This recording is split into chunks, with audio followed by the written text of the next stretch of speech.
Okay, stream should be starting relatively soon.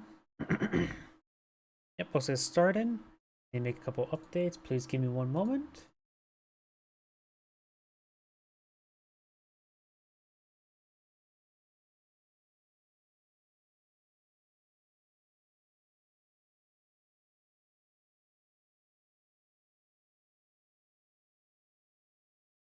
Okay, YouTube thumbnail is up to date.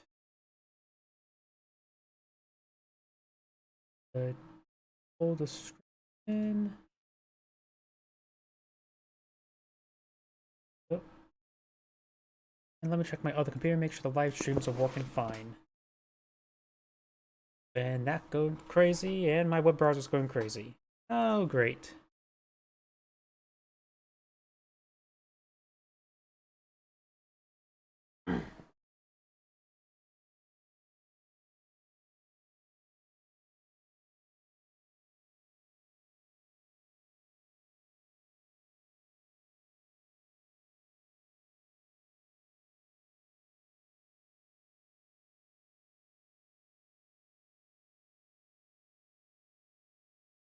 Yep, looks like my other computer's looking fine. And everything is good to go. Twitch is going, YouTube's going, Rumble's going. Looks like Rumble's making some updates. Looks like now the live stream can support up to 8,000 kilobits per second, which is good, though I may... And Twitch only supports 6,000, so Rumble is edging a little bit higher in quality, which is nice. But of course, I wonder if Restream.io can redo the kilobits upload rate in their settings. We need to look into that. If I can, maybe I can push YouTube and Rumble's quality higher while Twitch can maintain its lower quality. But that'll be something for another day. So let's go ahead and get started. Got a handful of replays stored on up, so let's go ahead and get started. While this is loading up, gonna open my drink. Votes found. How glorious. Greetings everyone, and Great here with another Age of Empires 2 Definitive Edition replay. Spawn on the bottom right side as the red Sicilians, we have Flightless Bird. On the top left side as the blue Mongols, we have Jason. He's doing a great job of herding that zebra. Very, very good. Going from able to herd them very early. It's always hard to herd or for those huntables, getting a lot of animals there. But let's go and cover each player's bonuses as I start noticing that. Sicilians. Sicilians are infantry and cavalry civilization. Start with additional stone, which can be okay. Nothing too critical. I suppose it actually does allow you to get extra town centers before without mining any stones that could result in better town fences, town centers, castles and town centers built 100% faster. So it's a very good combo there. So I expect a very powerful combo there with the town centers. Lead military tech units, except siege units, receive 43% less bonus damage. That's nice. Make it so you have more soft counters and hard counter. And farms will provide additional 100% food, which is quite nice. A dodge to place watchtower line. Of course, that does make it so you can do more of the extra stone while better tower rushing with the other towers. Good kill there. Kills take out blue scout. Very nice. The other grade units are unique units. A sergeant. Sergeant are a unique unit that can both build those dungeon towers themselves, as well as the villagers. And we may see some scouts harassment there. Yep, got scouts here. We got two spearmen on the high ground as well. Red will receive a couple of pokes there. The rest of the upgrades as these guys start running around after each other. Unique text, First Crusade. Each town center provides maximum of 5 units, one-time batch of 7 surgeons. So you get a quick summon of 35 surgeons in Castle Age. And we got the Hauberk giving knights extra +1/+2 armor. Not bad. And transport ships are upgraded as completely worthless, because I doubt you're going to build transport ships on these pawns. Don't tempt me, and I may do it myself. Over there, his opponent, we probably should start covering their bonuses. As we got spearmen and scouts facing forward, so we got 3 spearmen from blue, one that's on the wrong side.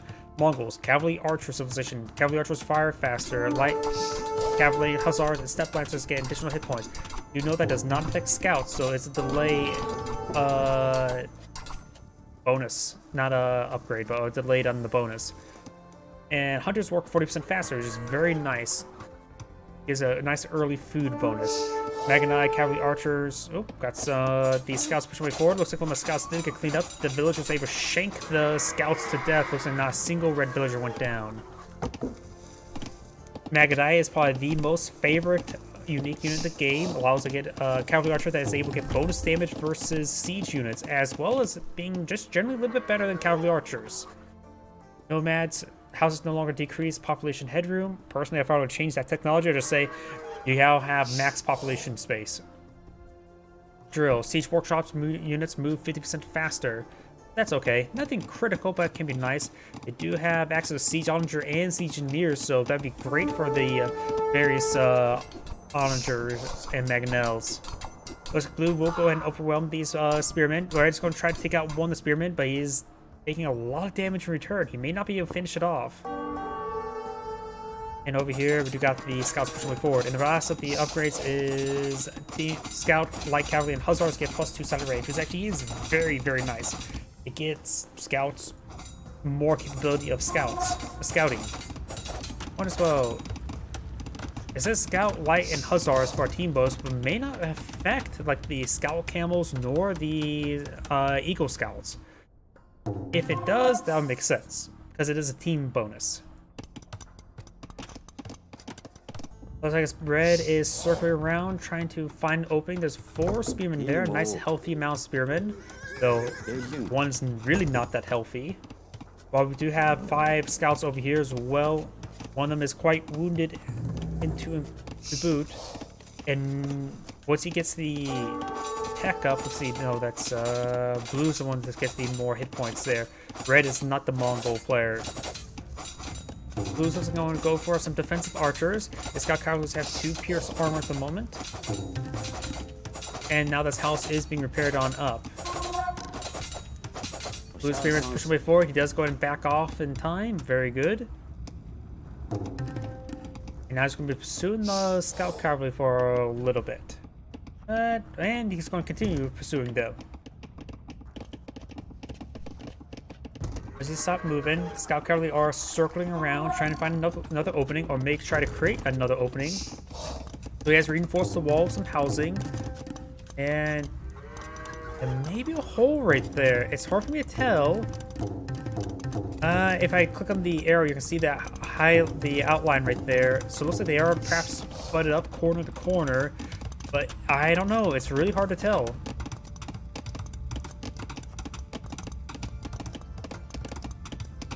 Over here, looks like the spearmen and pair of archers advancing forward. This could force the withdrawal of those scout cavalry. The scout cavalry can't really let these guys go uncontested if he's pushed forward. Those archers can be a bit problematic. Spearmen provide a very good ward, armor, shield, protection for those pair of archers. Not a huge number of archers, however.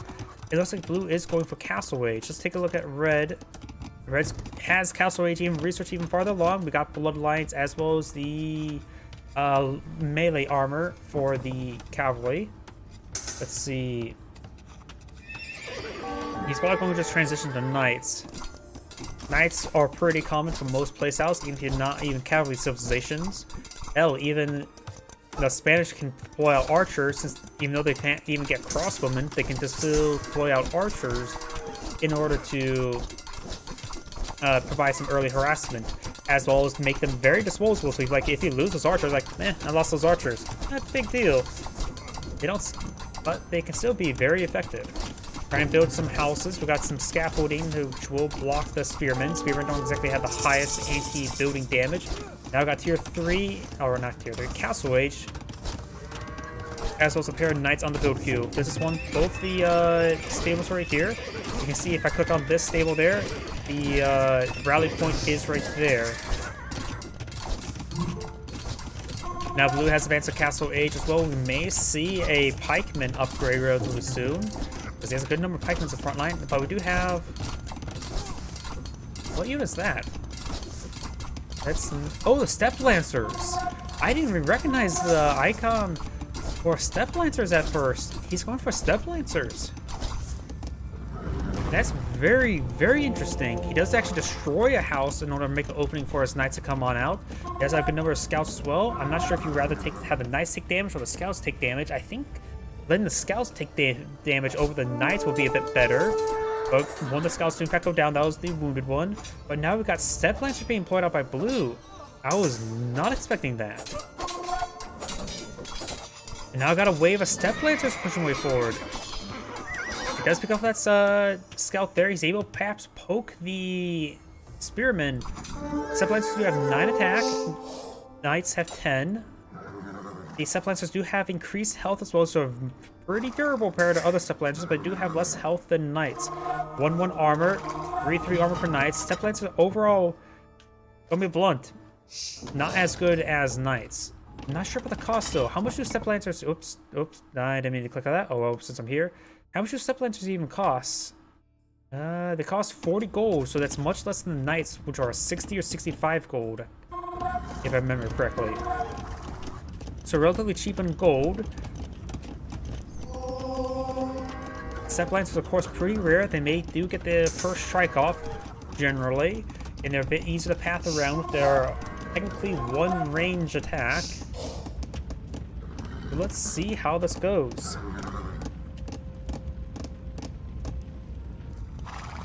Got a lot of villagers here. You can go inside the town center, and it looks like the knights are receiving a bit of fire. The Steppe Lancers only have, they do have 2 pierce armor at the moment, which is a bit concerning with the nearby town center. It does have 5 attacks, so it does do at least 3 damage for the first arrow.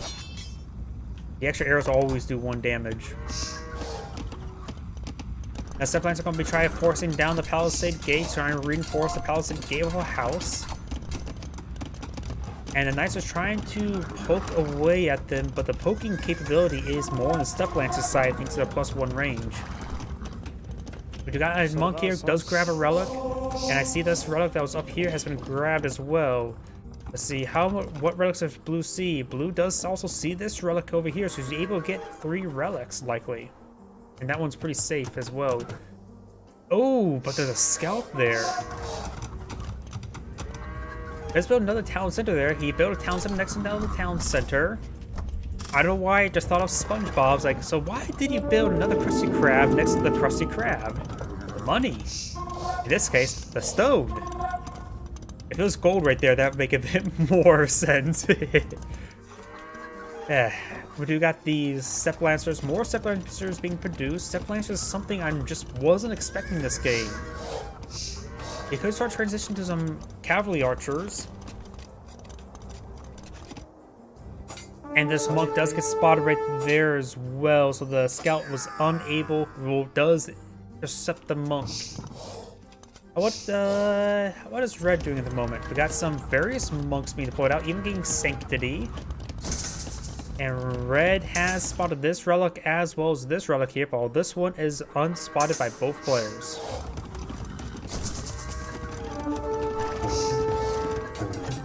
And it looks like the Steppe Lancer now engaging the scout. And let's go and bring up the economy right now. Blue, of course, has his 2 relics, which gives a nice little tithe of gold. I think tithe of gold is actually a good term for that. Of course, we got more gold being collected. Overall, we do got these points, these stone being gathered. He's actually have some outside farms as well. There's plenty of space back here for more farms, but we may just go for a bunch of stables in the back line. It's hard for me to say. We got a massive wave of Steppe Lancers. He has currently 21 Steppe Lancers there. And now we've got the monk claiming the relic over here. The ostrich kept it safe for him.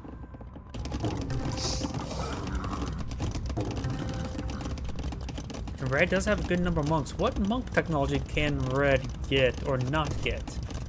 Oh, he's actually missing quite a massive number of technologies. He is missing, I always get the names, but he can't get,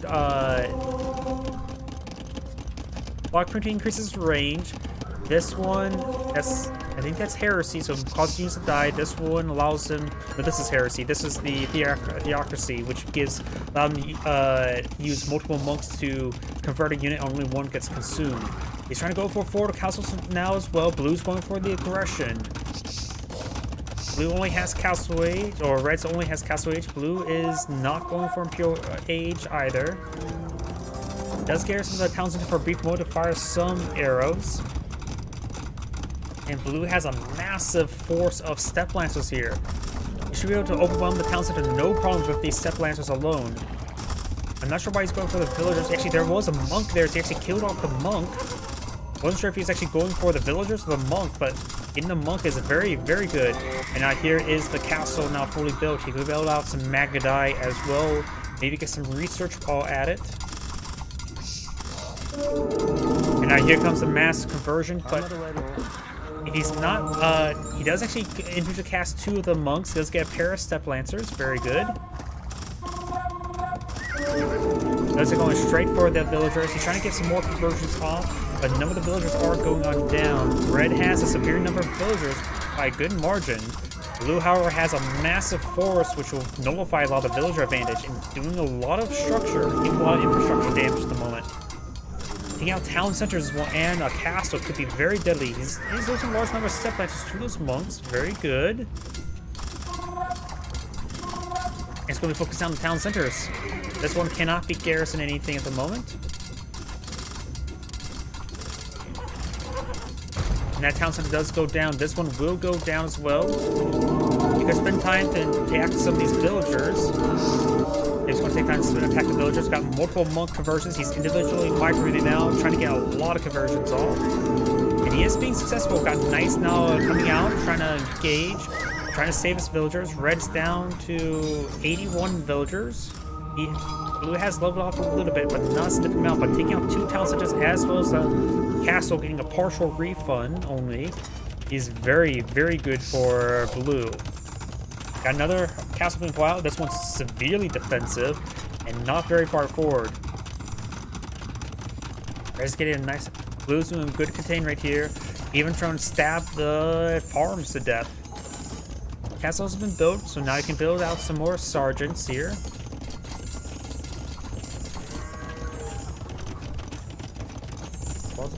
Even a good amount of healing there by the monks for Blue. And I think I hear some by Red's monks as well. But getting this nice little bit of healing there does net him a lot of quote-unquote income, or more or less recovering resources lost from them just being wounded. Not fully healed, but decent healed enough. More Step Lancers being built out, and now got Age 4 for Blue. Red is going for H4 as well as a big wave of crossbowmen. Can he get Arbalists? He can get Arbalist technology, but cannot get Thumb Ring. Interesting. Blue's going to be trying to breach this walls. We got a good number of villagers here trying to build out another layer of stone walls this time. Palisade walls will go down quite quickly. Houses take a little bit more time, and stone will take even longer. Red's trying to push forward with his monks. Now Blue has Imperial Age technology. Bring out the trebuchets and start sieging down the structures. Red now has Imperial Age as well. Oh, holy crap! How did I miss this? I was so paying attention, I didn't realize. I was wondering where those knights went. And he is eyeing for some counterattack. The villager count is quite similar. Step Lances are reinforcing his villagers. Overall, good economic attack onto Blue when Red is down. Attack. Offense is the best defense sometimes, and he's doing some good economic damage right now. These Step Lancers over here need to start engaging this force. The Knight does win out. Got a big wave of archery rangers here, and now, okay, that's just a Knight, not his town center. There's the town center there, but it looks like it's hold a ground stance. It looks like one of the knights did get converted. Blue lost a decent number of villagers there, but he still has much better view control, and now the trebuchet is being deployed. Something is being deployed inside the castle. Could be... I'm not sure what it is. Let's switch over to him. Looks like he's actually got a single Magnite loaded on up there. Of course, need a bit more than one in order to get extra arrows. And now the knight is receiving some fire, but the town should clean up. Now we've got Step Lancers that push away forward, does spot the mass wave of Arbalists, and I hear a whole bunch of conversions. Cookie is individually microing these monks. One does get converted, the other monks are getting overran by the Step Lancers. It's just not enough of force to ward away the Step Lancers, nor can you get block printing. Does have a good number of crossbowmen in there. He can throw the crossbowmen inside the castle for more arrows. But now the Step Lancers are getting required. They don't have the highest pierce armor, just 3, and the Arbalists or the crossbowmen have 8 damage. So the extra health on the Step Lancer is quite nice. He does get the Elite Step Lancer upgrade, doesn't increase any pierce armor, does increase the health though. Red's trebuchets trying to hit Blue's castle, and Blue's trebuchets are counterattacking and trying to hit the red trebuchets. Getting some hits there, but the crossbowmen are here in force. Blue's castle is being repaired on up. He does have at least one Magadai. Magadais do have extra bonus damage versus siege weapons, such as the trebuchet.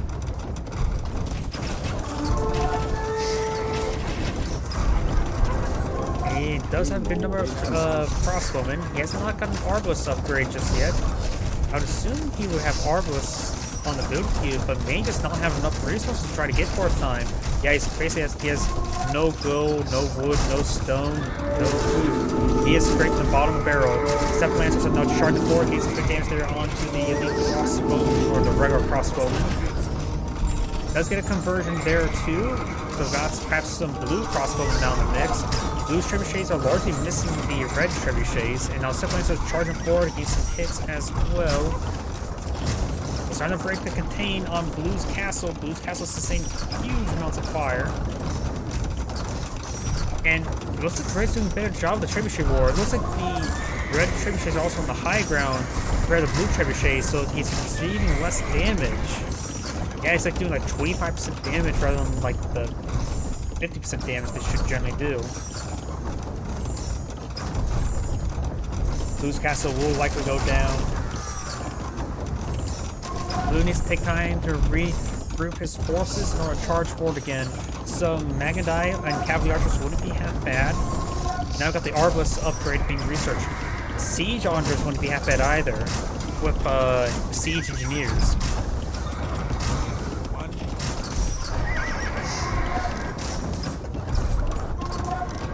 Yep, Blue's castle's gone down. Blue's trebuchets are under siege.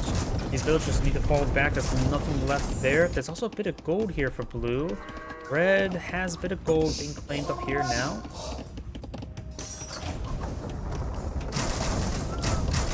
The monk does go down. Blue has all 5 relics. He even claimed the one that was right here. That is actually quite significant. Having all 5 relics gave him quite a bit of tithe.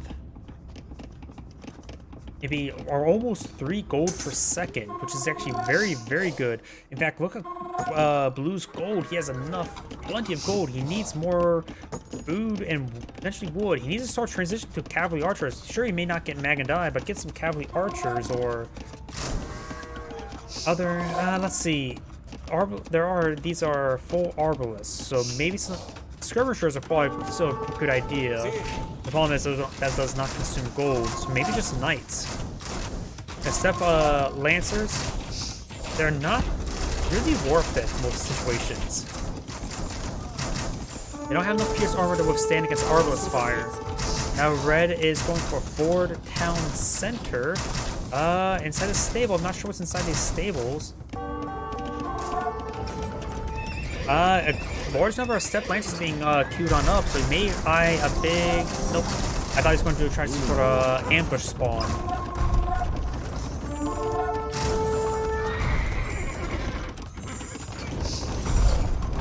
Town center does go down for blue. Blue does have 110 villagers. Red has 100. Now starting to push forward with Arbalest, getting some great focus fire there. But he needs siege onagers. At least a mag and die. Settlines are starting to close the distance. There's a town center there. He can load inside the town center and get his arrows firing. Getting some good damage onto these Arbalests. He has lost a number of his housing. Though he has plenty of population space for the time being. Great stutter step there by the Arbalests. And looks like he's going to start breaking down this area with his reinforcing Step Lancers. Step Lancers do fall back. Got 14 Arbalests pushing the way back forward. All the trebuchets are currently down, but a lot of infrastructure to go down as well. More stables being built. Does have a castle over here as well. More Arbalests streaming on forward for red. Step Lancers streaming on in one by one, which is not very good.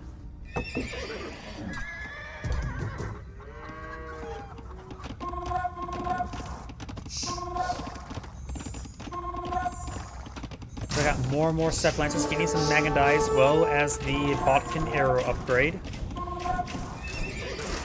And now we do have the Lumber Camp receiving a bit of fire. It does get inside the town center, but mostly for a quick redeployment on the other side. Does have the high ground there. It's starting to start a step. He's good hits there, but he's going to get overran. Step Lancers managed to close the distance. I probably would have actually stayed inside the town center. I suppose the town center's damage is not exactly that great.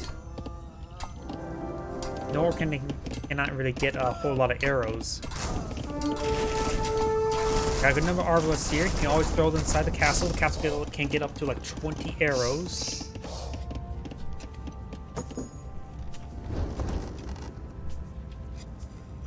Actually, quite a bit of a hole right there. The lumber camp is not currently being utilized. Let's find a small group of Arbalests able to overrun it. It's a little bit of gold here. Has been spotted by blue as well. Blue has plenty of gold, and red has plenty of wood. Blue also has a good amount of food as well, so he's able to produce a lot of Step Lancers. Now blue can deny this gold, which is critical in red's production. Now he's going to have to rely on less effective units. He does not. He's basically losing. He has no resources really much whatsoever. There's wood down here. There's more stone down here, but he needs gold, and he doesn't have a single relic. Now Magnite is being put on out. As the Arbalests start going on down, the Magnite will start ripping apart everything else. Try and go for another town center here. Able perhaps quickly pick it off. Villagers not being hit. Red's villagers will go down, a significant number of them. I just heard quite a bit of them just got deployed out, whatever it was.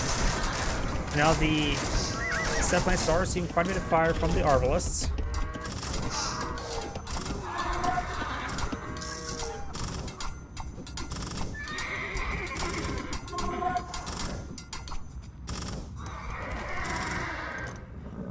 Elite Step Lancers pushing way forward, trying to find actually a good number of villagers right there. Red is losing a lot of villagers now. We've got a good number of Arbalests in the region. And he is going to fall back away from the Arbalests. Trying to wall in the Step Lancers. Does quickly kill off the villagers trying to wall them in, plus the houses could just take a couple pokes and it's down. And you will find a stone mine there. Getting that stone mine removed is very important. Arbalests in pursuit of another group of Step Lancers. Blue has very good map control at the moment. And red is not below 100 villagers.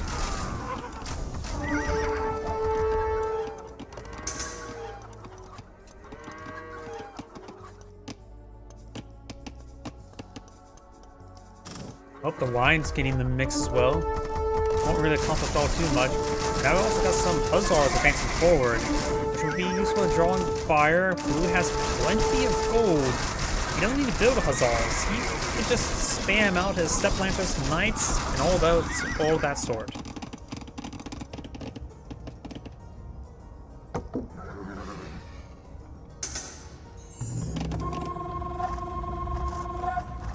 As we got another wave of Winged Hussars coming forward, they do have a bit more Pierce armor. That's actually true. So maybe he's doing that more of as a counter unit.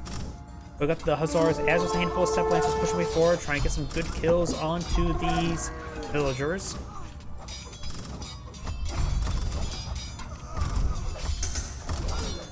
Red has recovered above 100 villagers, so it has less in this moment, and now he does find the trebuchets there, and those will get overran.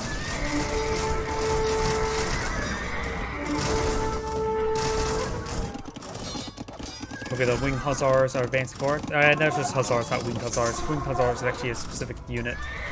It's just, they're just always, when I was growing up, I always called them Winged Hussars because of the wings. Literally drank a little bit too much Red Bull. Mega Knights are pushing the way forward. Now got some trebuchets down south, or up north. Or, no, that's east. Or is it west? Let's go ahead and start hitting those stone walls, trying to make a bit more of an opening. A good number of arbalists in this region. And he is going for another defensive castle here. He may be just trying to migrate down south. Stone walls being opened on up. He's trying to build some more stone walls, which is more of the delay technique. Maybe a better idea just deploy houses if he's just trying to delay. No, the Mega Knight are going to be picking apart this blacksmith.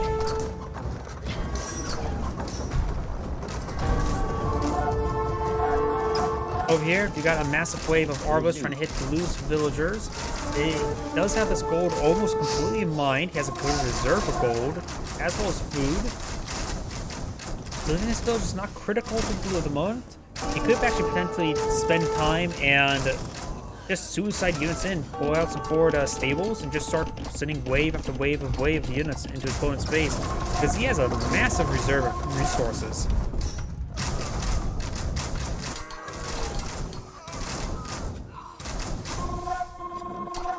These all get cleaned on up.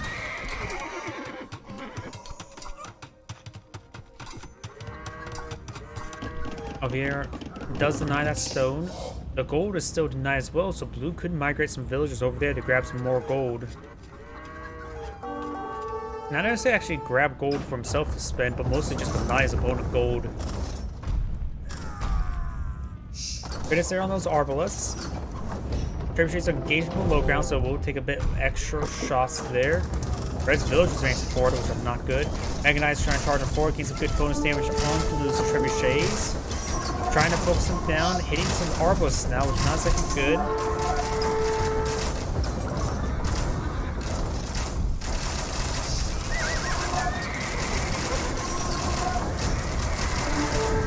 And here comes Step Lancers. He may just want to try pouring into this breach right here.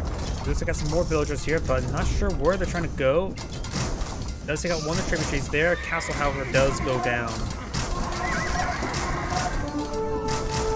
Step Lancers are pouring through the breach. Another trebuchet has gone down. The last one is about to go down. And now it's just going to go ahead and charge him forward. He may want to take up these town centers. Let's get inside the town center with all his archers, but however, that's a little bit overkill. He needs to throw some more archers into the castle. If you were to actually abandon the town center, get inside the castle will start to have fired massive volleys of arrows. Going for the castle as well, able to overwhelm the castle with his Step Lancers. Let's get out the town center there with his arbalists instead of not being focused down.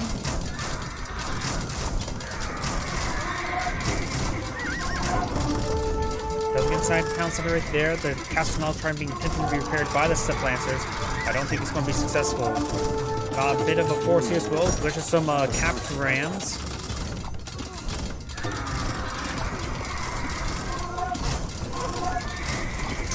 That's how the castle once again, trying to repair it, trying to save it, but the castle does in fact go down. More and more Step Lancers now pouring into Red's base. Red still has 105 villagers. At this point in time, yep, looks like Blue's finally building some forward infrastructure. Just could just start streaming units into this right here. Just rally them here. More of these villagers are going on down. Red does not really have an army, does he? Yeah, I think he has 3 military units. That's it.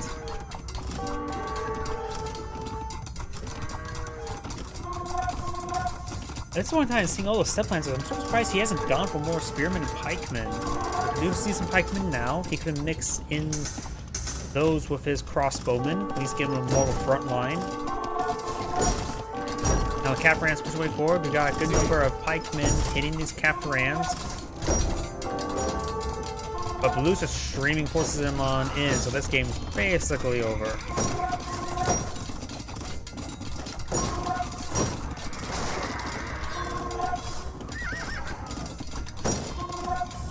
And now even the villagers migrating to this lump.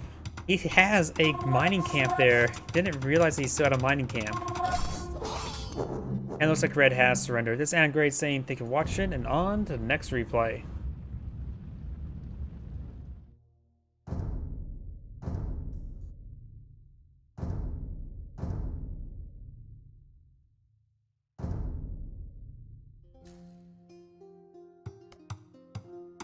Greetings everyone, Angrade here of another Age of Empires 2 Definitive Edition replay. Spawn in the right bottom middle side as the red Spanish. We have Zan. Spawning as the blue left middle, we have Mayans. This would seem like a good time to pull out some onagers to break through the hedge line. Let's see, let's take a look at both players' bonuses. Cows on this map, which for water buffalo, they do have more food than sheep and goats. Spanish, gunpowder and monk civilization. Builders work 30% faster, which can be quite nice. Just nice to have. Blacksmith upgrades do not cost gold, which is very nice. Cannon and galleons benefit from ballistics, fire faster more accurately. And gunpowder units fire 18% faster. Conquistadors, mounted hand cannoneer, and a missionary. Never mind about that position. As the technologies, of course, monks can convert faster, which can be quite nice indeed. They have all monk technologies available. And supremacy. Villagers are strong in combat. Bit of a meme upgrade, but it actually can be useful. Training units can generate additional gold, but that's sort of worthless at this point in time.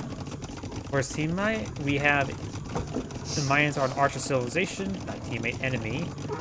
Start with one extra villager, but less food, which can be quite nice. A little allows him to start focusing on his water buffalo quicker. Resources last 50% longer, which is actually really good for the water buffalo since they provide extra food. Now they provide even more food, a compounding factor. And archers cost less starting in the feudal age. So I don't think you can get any archers in the dark age.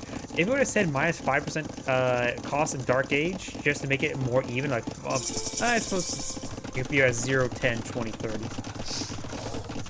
Got a bunch of question marks over here. Oh wait, advance to the feudal age? Like, this name may be a bit buggy? I don't know. Unique units of Plumed Archer, which I remember correctly, it's a fast-moving anti-archer archer. I could be mistaken about that. Unique types of Hooftrade Javelineers, skirmishers throw extra projectiles, and El Dorado for 8 rewards game, plus 40 hit points. It's pretty good. Walls cost 50% less. That's actually pretty nice as well, though both players start off extra walls. Both players going for fast castle. We've got an early castle here. Both sides are chopping the lumber towards each other, so there's going to be some nasty fights here, and it could be hand cannoneers and conquistadors versus plumed archers. Let's see, for the Mayans, what do we see in the onagers? Can only get onagers, not siege onagers. Does not get siege engineers. While the Spanish have those like just onagers, no siege onagers, and doesn't get siege engineers as well, so they're equal on that.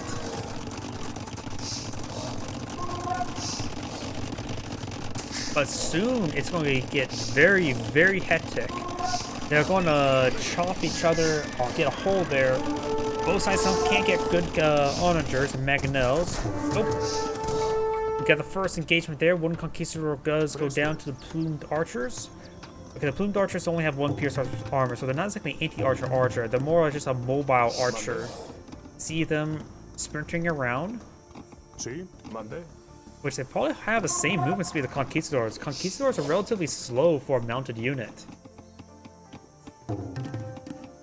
Sí. Conquistadors do have 16 damage, so Plumed Archers have 7. Sí. Plumed Archers do have 6 range. Conquistadors only have 6 range, but there's probably more range increased potential for the Plumed Archers as opposed to Conquistadors. They're probably locked at 6, though I'm not sure about the elite upgrade. Good damage coming from both sides. The Plumed Archers standing and fighting. Let's get a nice little dodge there, but now the Plumed Archers being focused down. Conquistadors are quite deadly. That one does get picked off as well. He has a good number of Conquistadors. Plumed Archers' numbers are quite dwindled. And the lumber is being collected. They both deploy their lumber cap quite close to each other. It may be a good idea for both players to play out an outpost in that region relatively soon, just to spot and see what their opponent's doing, because the last thing you want to do is have an onager bust a hole through these trees. And then have units streamed on in, whether it be Eagle Warriors, Conquistadors, Plumed Archers, or Knights. Okay, it's there on the Plumed Archers.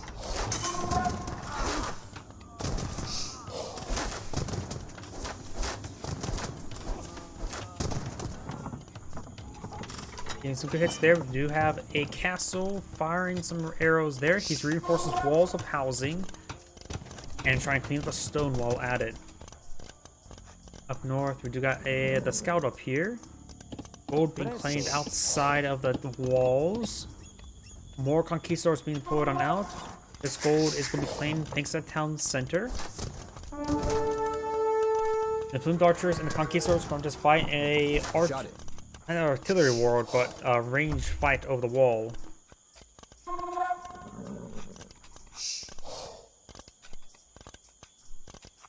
Let's see what Blue is currently researching and building.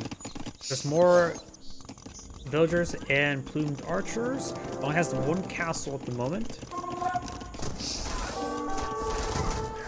Getting some good hits there as well. Able to get some rounds onto those villagers. Red does have a pretty sizable villager advantage. 76 versus 65 at the moment.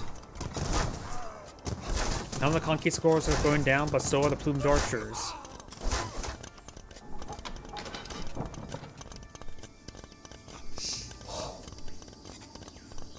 More Conquistadors being employed over there, and we got the scout being shanked by the villagers.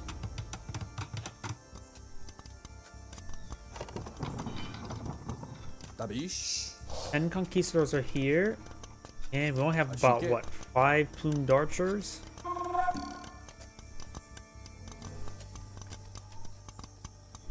Pure Age is being researched by Blue now.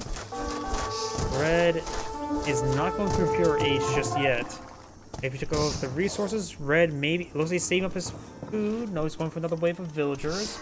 You may want to put more villagers onto food in order to help progress towards the Pure Age while maintaining villager production.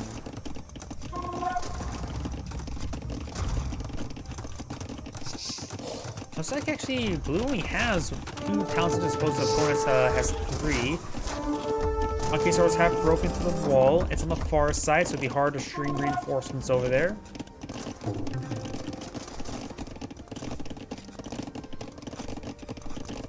He is lying a bit of a stone camp there, and both sides are getting relatively close with the lumber line. It's going to start taking some pot shots at a farm. Is that what they mean by eating lead? I guess so. Another castle has been pulled out by Red as well. Not necessarily a forward castle, but does go ahead and help protect this choke point. Red is now going for Imperial Age. Blue has researched Imperial Age. Over here, there's a house there.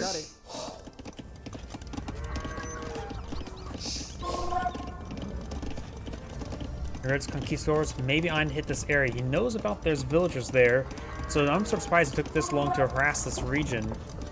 Denying this gold income is very important. Let's get 1 village down, another one wounded, 2 villagers down.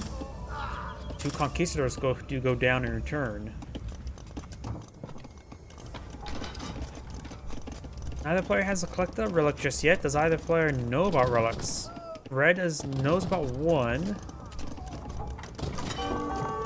Blue knows about none. Oh. So it's going to see a low relic game so far. We got a forward castle being poured out, or not so forward castle, just trying to protect this gold.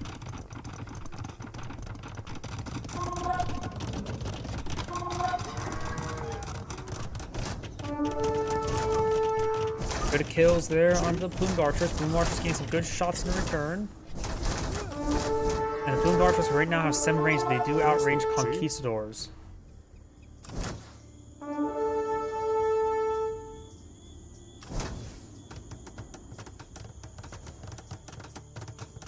Your age is almost complete for Red. Red does have still a good villager advantage. Crony hasn't been building any more villagers recently, so that may have been a bit of an oversight. Another castle right here, so it does have a good defensive line of castles.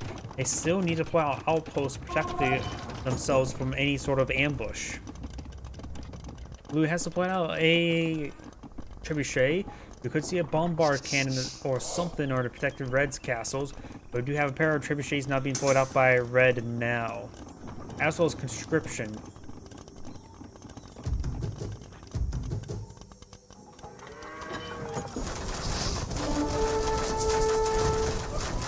Some good kills there onto these Plumed Archers.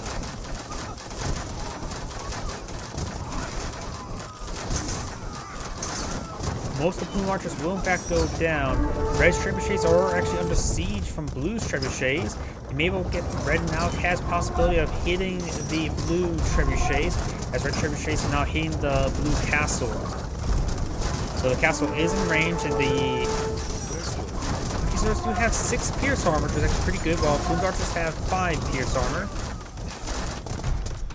Which I suppose is not that effective for, since Conquistadors have such high damage. It's the high rate of fire units as Plumed Archers get more affected by Pierce armor. Looks like Blue's going to be repairing up his castle. Plumed Archers hitting these trebuchets. Conquistadors going to use them as a meat shield. A number of the Conquistadors do go down to the Plumed Archers. Plumed Archers trying to micro, trying to avoid the Conquistador fire. They overall gain some good hits there on the Plumed Archers. Castle is being still under siege. Not many Plumed Archers do remain, as plenty of Conquistadors. There's about 9 Plumed Archers versus approximately 23 Conquistadors. We've got 22 Conquistadors.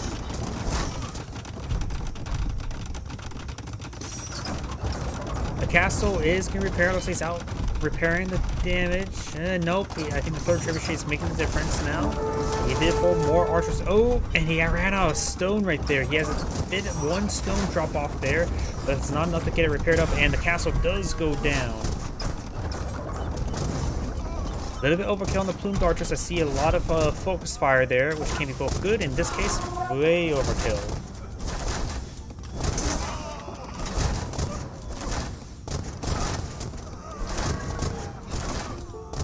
And it looks like Blue's going to cast in GG. Doesn't have enough stone. His Plumed Archers are unable to get a good enough mass to deal with the Conquistadors. Either way, this is Angrade saying thank you for watching, and on to the next replay.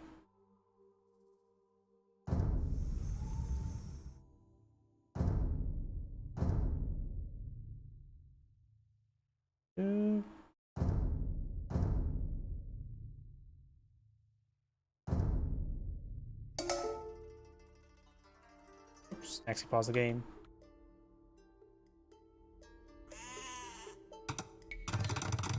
Greetings everyone, Angrade here for another Relic 3, Age of Empires 2 Definitive Edition replay. Spawn on top or the right side as the red Japanese. We have Ares, Wuzrun.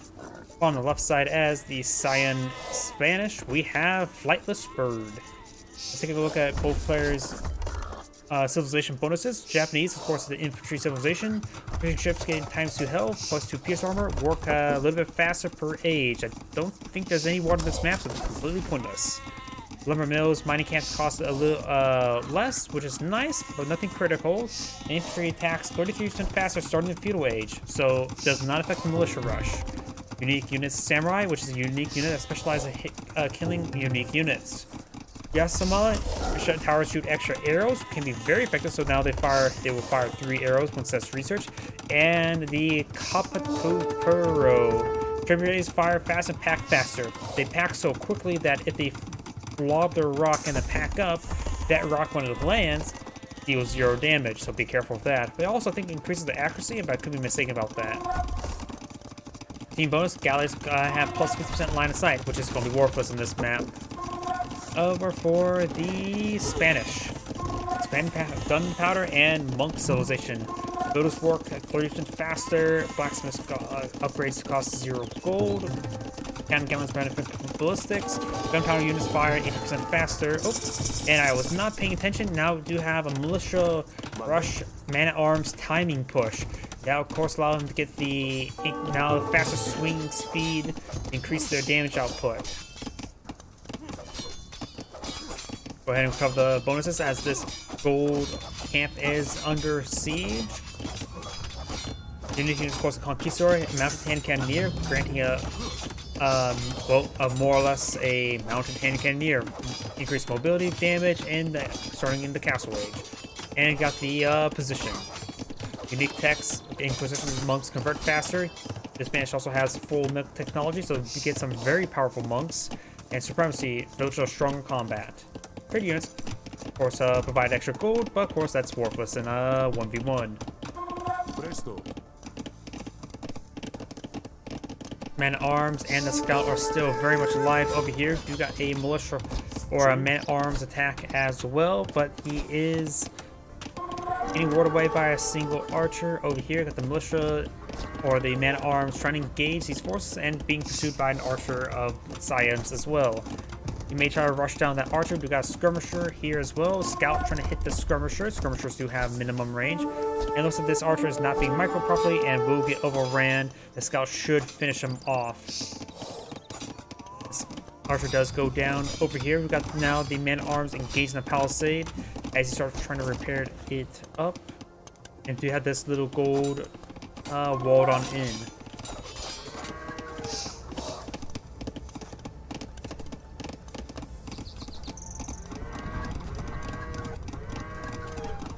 Cyan just building more villagers and skirmishers at the moment. Red is eyeing skirmishers and villagers.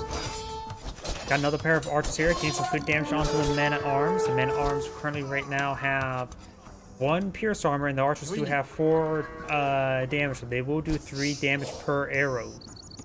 Over here, you got the skirmishers and the crossbowmen getting overran by the men-at-arms. These men-at-arms are quite wounded. And it looks like one of the archers did get overran by the man-at-arms and the scout. Scout may have gotten killed there. These men-at-arms are falling back, a bit too much range force there for them to be any sort of effective.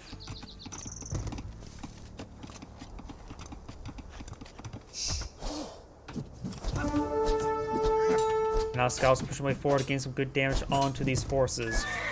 The Scout does in fact go down, and the man-at-arms just down to 2 members.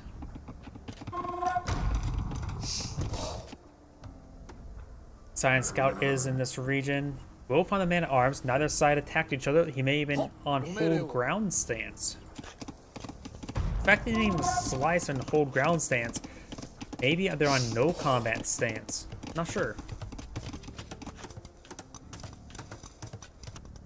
Looks like all the aggressions have died down a little bit, so let's go fast on forward as we got the skirmishers, Scout killing the wolf, and now they're going to advance on forward. We do have, looks like, force of 8 versus a force of 6, but I think Cyan's is quite wounded.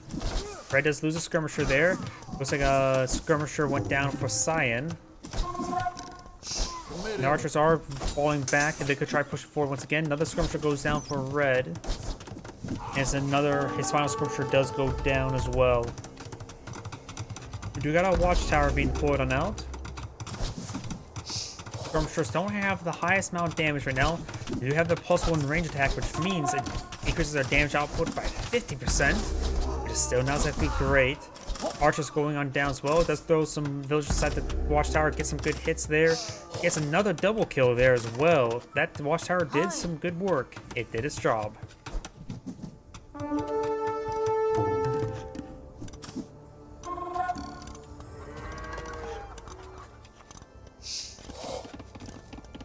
Looks like it's going to be reinforcing this wall with a stable and house. And looks like Science building up a more wall here as well, including a market.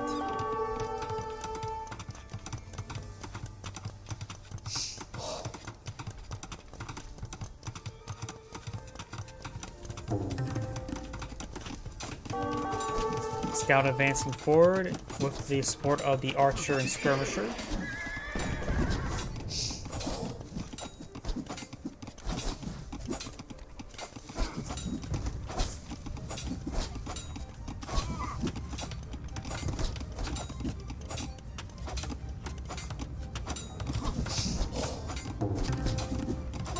Good number of houses here. He is got a palisade wall there. That's not a watchtower. He's getting a lot of housing here. But this house will like go down. That house does go down. Minor loss. Good number of skirmishers in this region. 2 archers and 1 scout as well. And he's going to try to find an opening there. Looks like there's no opening there. They're all blocked off by the trees. Over here, it looks like Red's eyeing for a counterattack. A small group of archers does have palisade gate here, and it looks like it's fully walled off. Nope, there's an opening here now. And now we'll go straight to the lumber line. And maybe a hole here as well. It's hard for me to tell, but it doesn't look like it. I think this tree is blocking it off. And he will spot this opening, but will he actually spot it himself?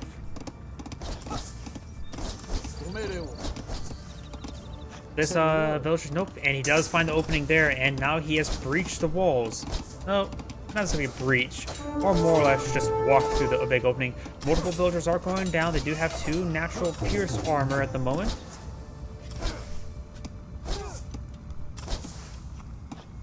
And it's going to take time to build a quick palisade wall there, which does stop his movement, and looks like Science coming for as well, but Red has the support of a wolf. But all of Red forces does go down. The wolf is still petting the skirmishers, getting some great damage right there.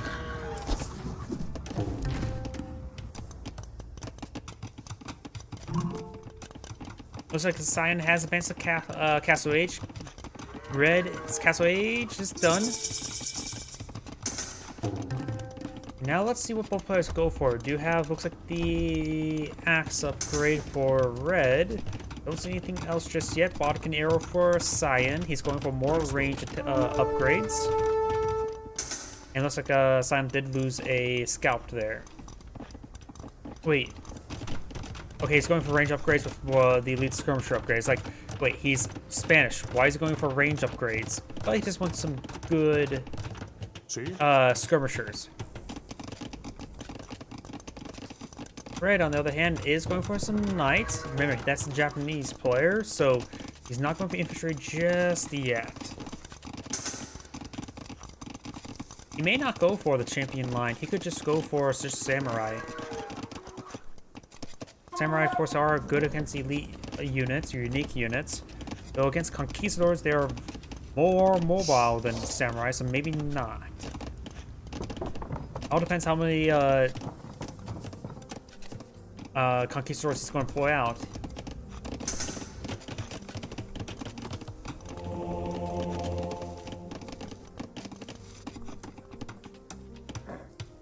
We got another house being built. We've got more housing going to be built along that fence line. Really a fence line, not necessarily a wall line, palisade line. And actually does destroy both of those housing there.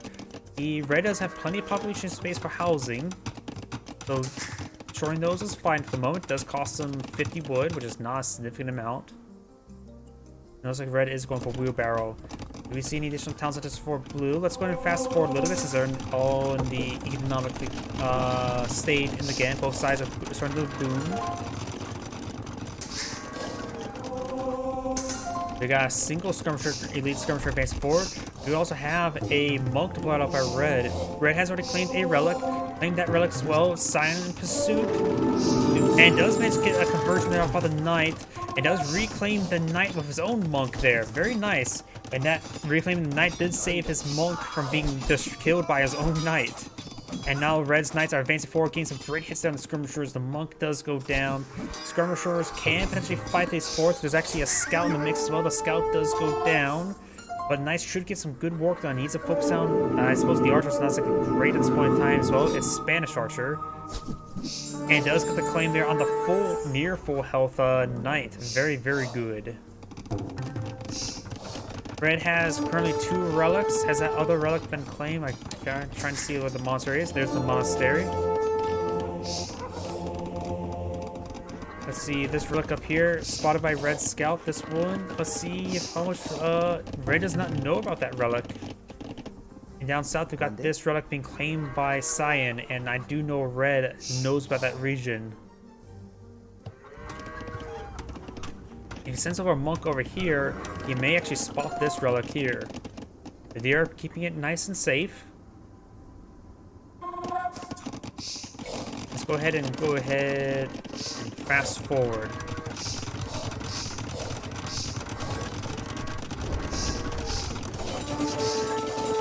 So we do have a villager engaging the scout. He doesn't have supremacy just yet, so the villager is not extra powerful. He does deny the production of this outpost. And Red may have spotted that relic. He does actually get a brief skim there with that scout engaging that villager. And Red will claim himself a 3rd relic, and he is aware of a 4th. Cyan has claimed 1 relic.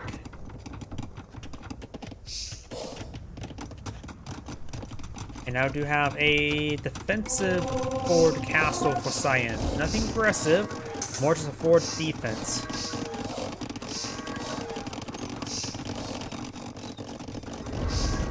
Also got light cavalry upgrade for Red, and now we've got a massive wave of structures being blown up by Red, including University, as well as a handful of archer ranges. He's going to go for a crossbow, potentially arbalist mix. Got more light cavalry being deployed out. Japanese can deploy out Cavaliers, but not Paladins. They can deploy out light cavalry, but not Hussars. Now, do I have some Conquistadors deployed on out? Conquistadors have excellent damage. Scouts, however, do receive extra damage versus elite skirmishers.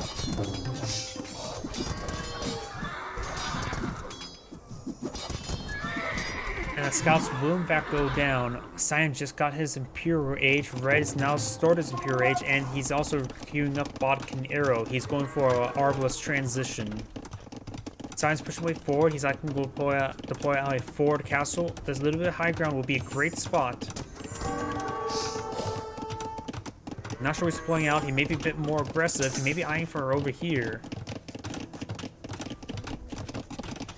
He is going right there, and that is on high ground as well, so that's a great spot for our castle. Red's currently researching the Thumb Ring as well as his own elite skirmishers. Let's take out one of the villagers there. Red will need to deploy out a castle to get out some trebuchets and engage Cyan's castle. Skirmisher's going to try to slowly break through. He does find a palisade wall there. He has made a breach. And good hits there on the villagers. None of the villagers have gone down. Red is behind the villagers, has 96 versus 128. But Cyan's force is relatively trash, or at least composed of trash. So a wave actually of swordsmen wouldn't hurt. Probably could get long swordsman research. We got ballistics being researched by Red. They hear multiple sets of arrows firing about. Red's town center is doing a good job. Light cavalry charging forward. Cyan has his castle deployed and out. Trebuchets now engaging Red's town centers. Not looking good for Red. Got also the elite skirmishers in the mix as well. Red can't be losing his villagers. He needs these villagers up and going, and he's probably lose town centers as well, so his villager count will remain lower than his opponent for quite some time. Skirmishers are getting a good number of skirmishers deployed now. We do have multiple trebuchets now, and some conquistadors have been deployed out as well. Red does lose his town center there, and this town center is under siege as well. It's going down a good number of town centers. We do have about, I think, 2 remaining. It's getting Bracer researched.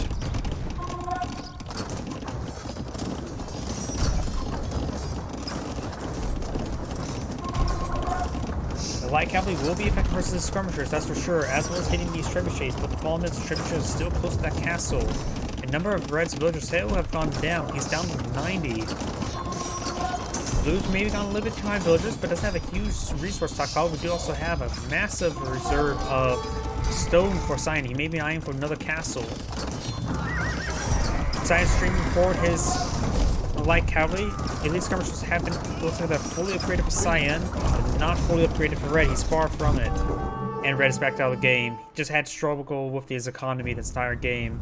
This is Anna saying thank you for watching, and on to the next replay.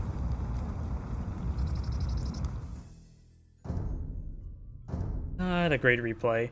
Then again, not every replay is going to be fantastic. Now let's go ahead and get started. Greetings everyone, and Grade here with another Age of Empires 2 Definitive Edition replay. Spawn on the bottom left side as the red Cumans. We have Chan I have no idea how to pronounce that. Spawn as his opponent as the blue Burgundians. We have Cien Dao. Let's go ahead and take a look at both players' civilization bonuses. Cumans, cavalry civilization. Additional sound can be built in feudal age, though it does have like ×2 production time. Actually, probably a little bit longer than that. It can be a very powerful bonus. Sea Workshop and battery rams available in feudal age.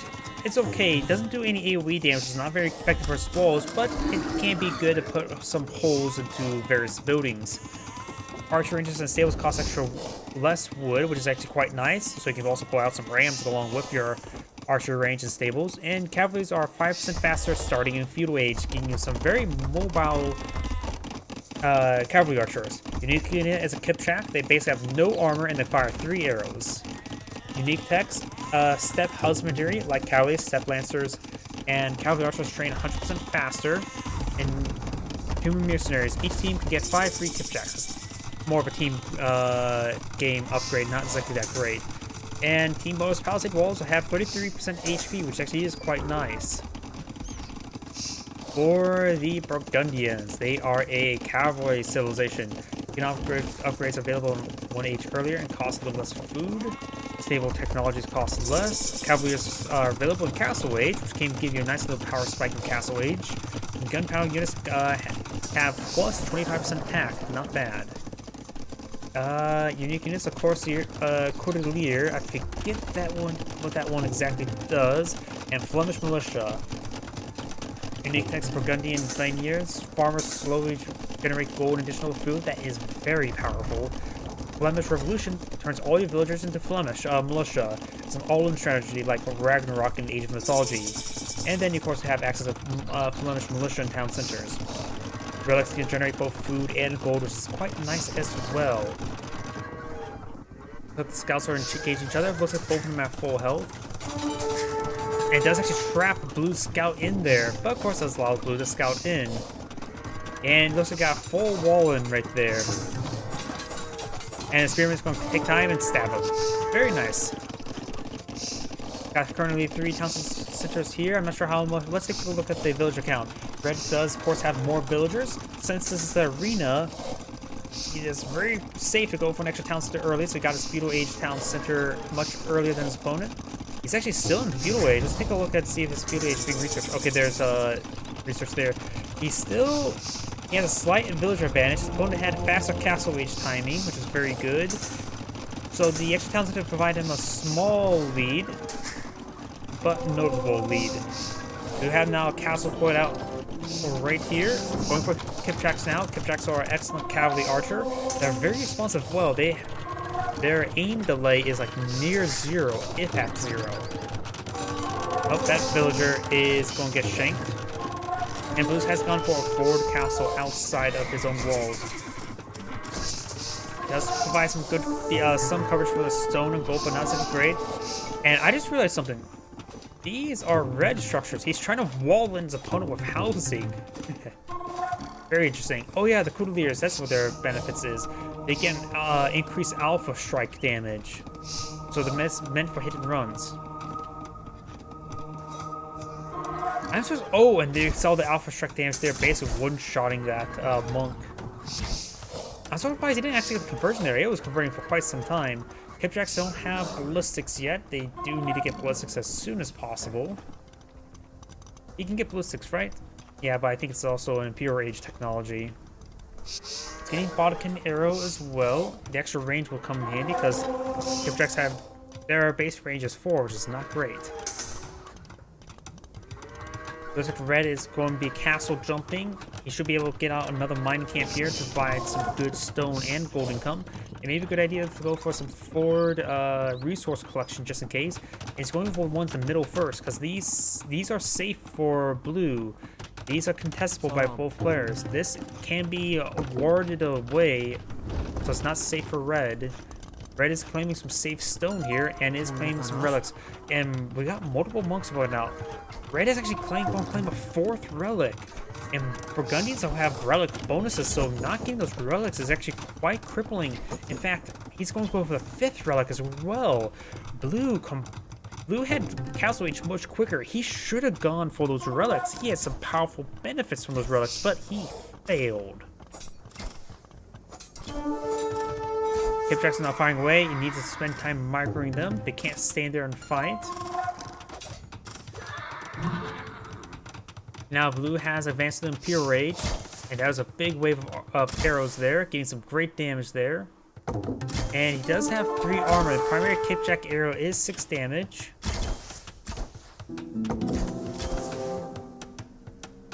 He's going for multiple siege workshops there. And he's going for his technology, which was the faster train time for his various cavalry and archers.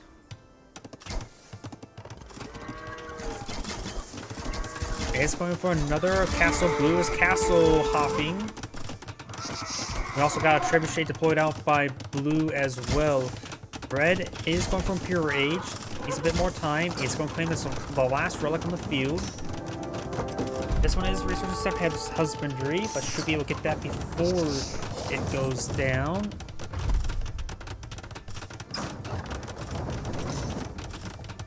Okay, yep. I think the Kipjacks do get improved by the faster train time as well. Kipjacks now being formed up. We do have a castle being deployed over there. I'm not sure why.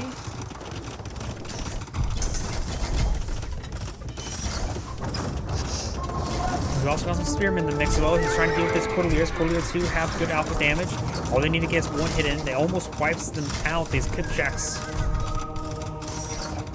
Kipjacks are definitely a definition of a class cannon in this game. Trying to repair up this castle right now. Multiple trebuchet hits there. 4 trebuchets going out. Got a bit of a castle roar over here as well. Maybe a good idea to queue up some Kipjacks in there to increase the arrow hand. But now we've got the multiple trebuchets bombarding Red's castle. Okay, still the house is blocking off that gate there.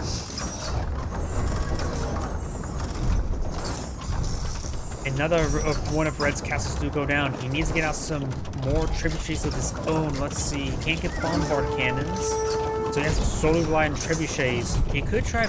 Battery rams is a horrible idea with the Cordeliers there. But it's not looking good for Red whatsoever.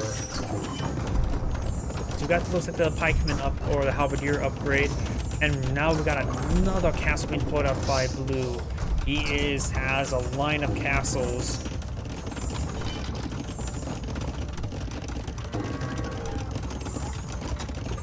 Red does have a trebuchet there.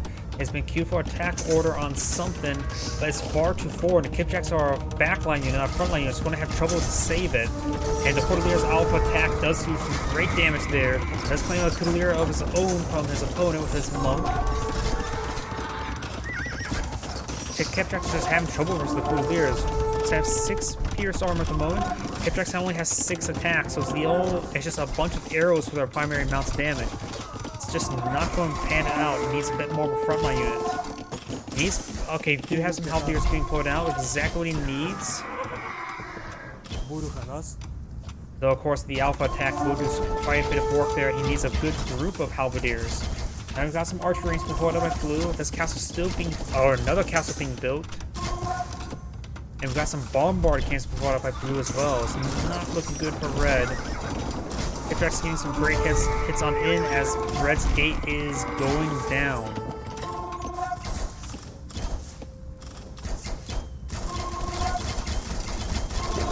It looks like Kipjack's are standing there and fight. He's getting ripped apart. That was a horrible, he was not paying attention, was he? Obviously charging forward, getting some damage there. Trying to go from the bombard cannons. He needs to hit these Cordilleras. It's just, I don't know what red should do at this moment.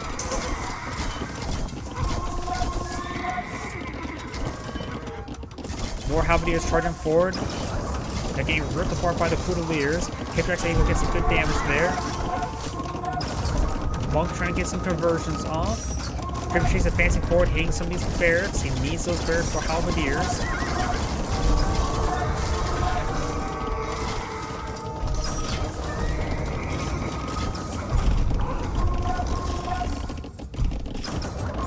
Both players do have 141 villagers. They both have a good amount.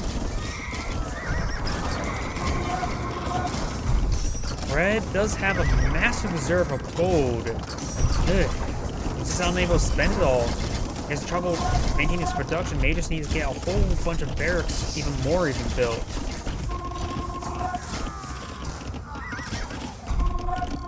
Red has, of course, all 5 relics, so he's going to maintain gold income.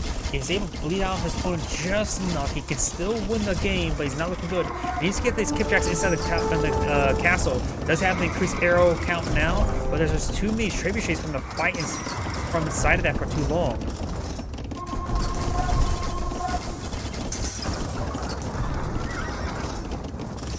He is trying to get up some more barracks over here. He does have a great choke point there. He may just want to hold the choke at this point in time. Halberdiers are messing with the movement as well. Very, very good. Kipjack's just trying to retreat back to his walls. These villagers now in a mass retreat. He can try to charge the villagers forward onto these trebuchets at the current rate. There is a gate there, but he may block it open. He does have open. And it's still open, and the gate doesn't close. Some of the coolers does get through. More Halberdiers being built. They're being built over here. There's a whole lot of production over here. Kipjack's getting some good damage on in. But it still can get overran by the coolers. The coolers are able to get through the open gate now. And the Kipjack's all going down. He doesn't have the increased production rate with his various step units. And it looks like Red does go ahead and retreat back. He just got overwhelmed by the Cordilleras, so unable to focus them down. Either way, this is AndGrade saying thank you for watching, and on to the next replay.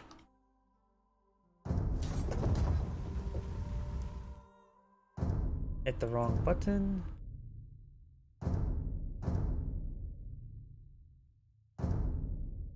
More humans. Greetings everyone, AndGrade here with another Age of Empires 2 Definitive Edition replay. So on the south side, as the Red Goths, we have Fast Turtle with a key being shared. Spawning as the north side as the blue Cumans, we have Hatatan. Let's go ahead and take a look at both team of civilization. Looks like, what's up with all? Why is there a villager up here? Why is there Red's villagers everywhere? Am I going crazy? Got cows. Is he trying to steal cows? I think he's trying to steal cows. Okay, let's fight Goths. What is even going on? Why is there villagers up here? I'm just a little bit confused. We got these, did he use the villagers to kill the deer? He also, wait, what the hell?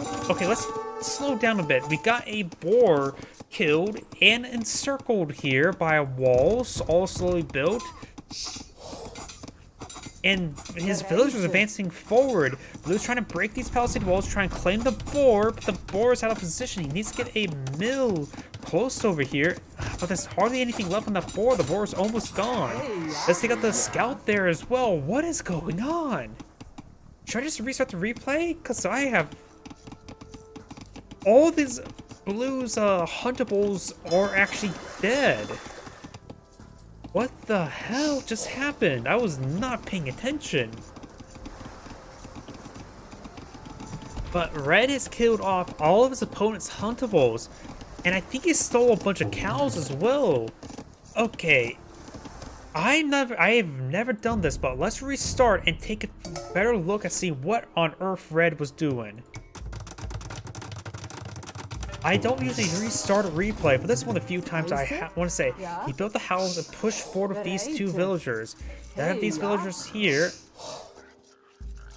And these, okay, he does build a wall there.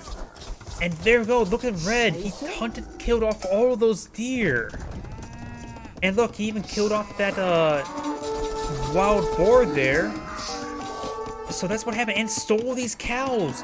He managed to claim his opponent's cows. He killed off all the deer, he killed off the boar, and now he even stole a set of cows, leaving Blue crippled. Holy crap.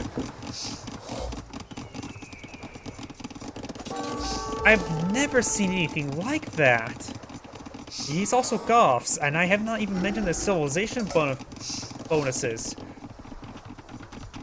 And we still even got the point where he even shanked the blue scout to death. He's trying to claim the boar, but the boar is gone. It has less food than a cow. He's trying to claim what food he can from it. He's trying to salvage what he can from it, and that was a pretty risky investment. Now Red has a massive store of cows, has the huntables. Blue is absolutely crippled. And both players still have access to fish, and there's also safe fish over here as well. Jeez. That's the only time I've ever restarted replay, and that is warranted.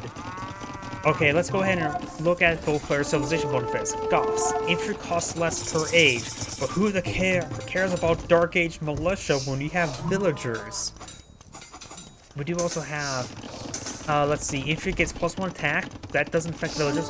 Villagers get +5 attack versus boar, and that's what happened. That's why he killed that huntable so quickly, and he's actually villager rushing again. Oh no, that's man-at-arms. Never mind. So he has to man-at-arms rush.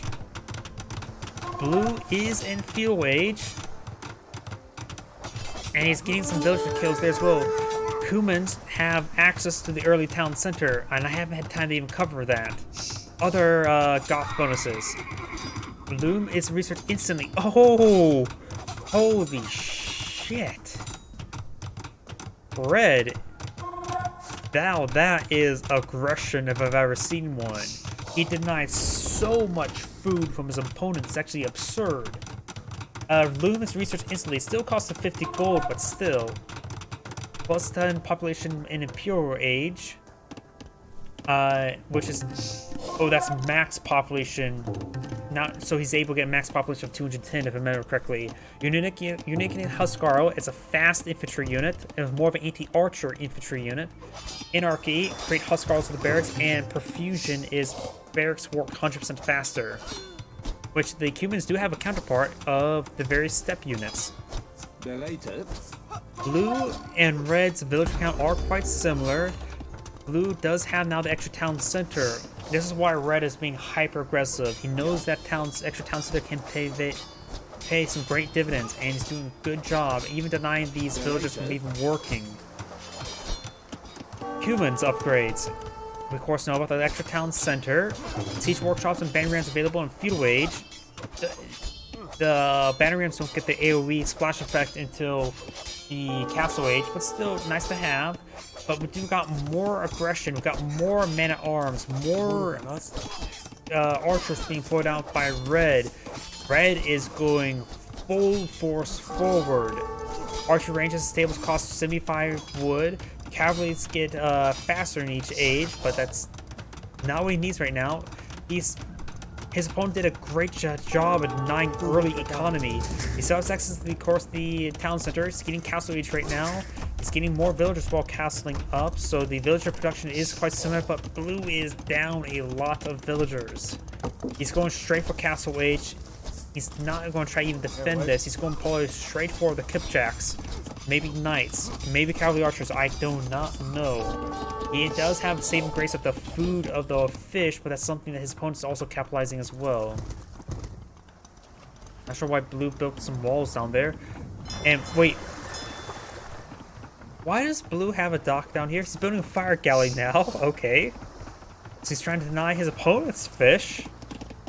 He's also got another dock over here. He could perhaps put another dock over there to maintain more food income.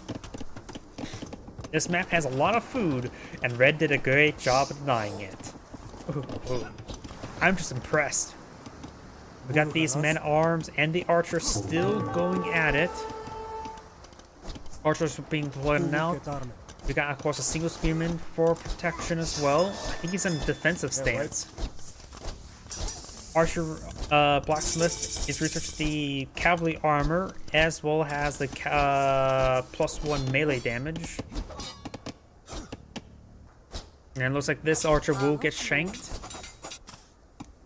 And we even got a watchtower here. What the heck? This Goth is pulling out all the stops. Most of them were stops into Deer's Hearts. Does claim another villager there as well. Blue's lost a number of villagers. Okay, has Red gone for Castle? Castle was on the build queue. He's done a great job of leveling up the villager production. Blue can still produce more villagers and could get out a third town center now. But he has not the moment. And a single knight is being very, very important, able to take out these man-at-arms. Red has lost all of his fishing boats now. That does reduce the villager count for both. So now they're very, very even. Blue does have more fishing boats while Red has more villagers. Red could abandon this fishing area. Blue can also make use of various fish traps. Yeah. Red does have a pretty sizable infantry force here of a mix of a couple man-at-arms, a lot of spearmen, a lot of regular archers. What can... Let's see, he can get crossbowmen, not arbalists. He can get heavy cavalry, but no Parthian tactics. You can get hand cannoneers and chemistry and, well, of course, chemistry and ballistics. Blue's doing a good job of claiming this fish. But this game can still go either way. Blue has now skyrocketed in village production. Red finally got his castle age. He needs to get out some more town centers as soon as possible. Or try to end the game now. He's going for a Mangonel. We do see some various outposts. I'm not sure if there's a town center being built. He even got outposts and houses over here? Okay. Just probably because the village was nearby, they're not doing much. Red, he's not going for a town center. He's going straight for a castle. He's going to try to steal the game sooner rather than later. He's fighting against a good wave of scorpions and ripping apart these forces. Most time people prefer Mangonels, but these scorpions are doing great work versus slow infantry. The Knight's going to be pursuing. We do got a Mangonel here. The Mangonel can quickly kill off the scorpions. Scorpions don't have a whole lot of health. And here comes the Mangonel, getting a good kill onto the scorpion.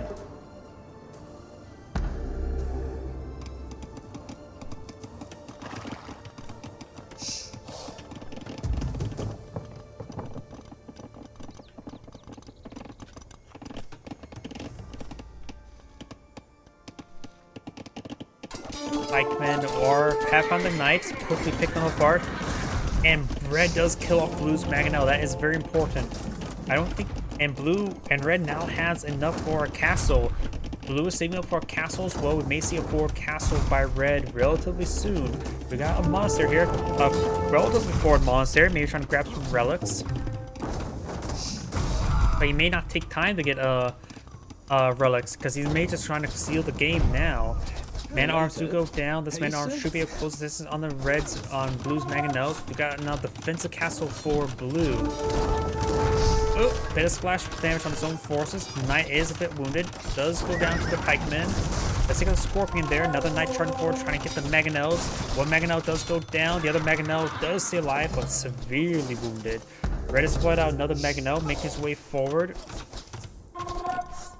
And Blue's going for his opponent's fish. Because he has a duck there. Why not? Also, it's a good idea just because it gives him some extra food and the duck's not going to do much anything else. Red's pulling out forward. Castle has not started. He actually canceled it. Doesn't have a whole lot of villagers for production. There's a big wave of villagers. The villager count is still heavily favored towards Blue. Red may need to go for some battering rams to engage his opponent's castles. Going has a monk out of the field, trying to go for conversion on the knight. It was unsuccessful. Barracks being put out, frontline barracks, Magnos charging on forward, men-at-arms hacking down. Oh! Of course, it has not been spotted there. I wonder if it's been spotted, can it still be splashed down by a Mangonel shot? I never know. And if he starts building that, okay, he stopped and replaced with a house there. Wait, did it blue? The stone's gone. Oh, was that a red? Oh, that may have been a red castle there. That was maybe a red scaffolding. That may have been my bad. Red's pushing a very, very forward castle there. He's going hyper aggressive. Does he have murder holes? The technology for it. Where's the murder holes technology? He does not have it researched yet. But you got Mangonels now sieging down these various town centers, and now Red's forward castle has been pulled out. He could try throwing archers in there to increase his arrow count. And now Blue's force of abandoned this town center. He has one unit loaded up inside of it, at least one unit. Actually, quite a bit noticed. Yep, he does evacuate all the villagers there. We got a siege workshop here. I'm not sure what's inside it. Battering rams wouldn't be half bad, but right now could get quickly killed off by the Mangonels. It will get de-garrisoned relatively soon. It does abandon, that Caparan does get ejected. We have a castle being put out by Blue up here. I'm not sure it's defensive or offensive castle. It's defensive or reserve. Wow. Getting all my words mixed up now. Blue has a good number of villagers here, but they're not really taxed all too well. And it's relatively low villager count by both players at this point in time, especially low for Red. We may see town centers for Red now, but he may just not be pulling out any more town centers whatsoever. Blue's base is very, very gutted, but he does have, of course, the superior economy, sort of. He has a good number of fishing boats, it's been very handy indeed. And his villagers are gathering up a good number of wood or stone and gold. Over here, we've got a lumber camping port over here, and Red's going to take time to get some fish, which is not bad. Red's outpost is under siege from the castle. Blue's town center is under siege from the Mangonels. He's going for another castle right there. Now it's maybe time to... Does take out the Caparan there. Now's a good time to get those villagers. Does get a good number of pikemen deployed now. Takes out that town center as well. The castle can be focused down, and Blue spec'd out of the game. Ooh, very, very good game to played out by Red. Denying all that early food was whoa, great. Either way, this and great scene. Thank you for watching, and on to the next replay. Oops, load replay. Replay. Delete.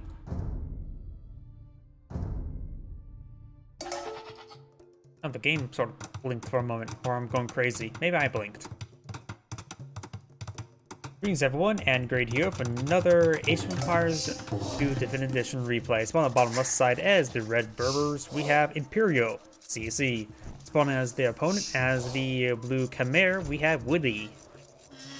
Let's go ahead and take a look at both players' civilization bonuses. Berbers, cavalry, and naval civilization. In all intents and purposes, just cavalry. Villagers move 10% faster, which is quite nice. Stable units cost less in castle, and even more in imperial. Ships move 10% faster, which is worthless. Unique units is the camel archers and Geniteur, mounted skirmisher. Unique text, Kabosh. Castles work 25% faster, affects the entire team, but what team? And Megabyte Camels. Camel units regenerate. Not that great, but can be nice. The bonus Genituras available in the archery range starting Castle Age is a mounted skirmisher. For his opponent.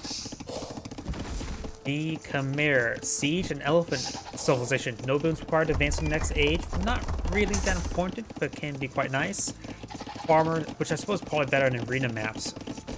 Farmers do not require mills or towns to drop off food, which can be very nice, so you can put your farms anywhere on the map. Battle elephants move 10% faster. Villagers can garrison houses, so you can perhaps use those as instead of mills. That's probably a poor comparison. It's a nice way to hide away your units. Put a house near your farms in case your farms get harassed. They can at least just hide away. The whole family can hide away in a house as it gets pillaged by a couple of archers. You got a bit of a scout-on-scout engagement here. Both players are in feudal age. It looks like red saying a bit more damage, but it got a bit more distributed damage on blue. You do also have a spearman here, and we've got the various red scouts in this region.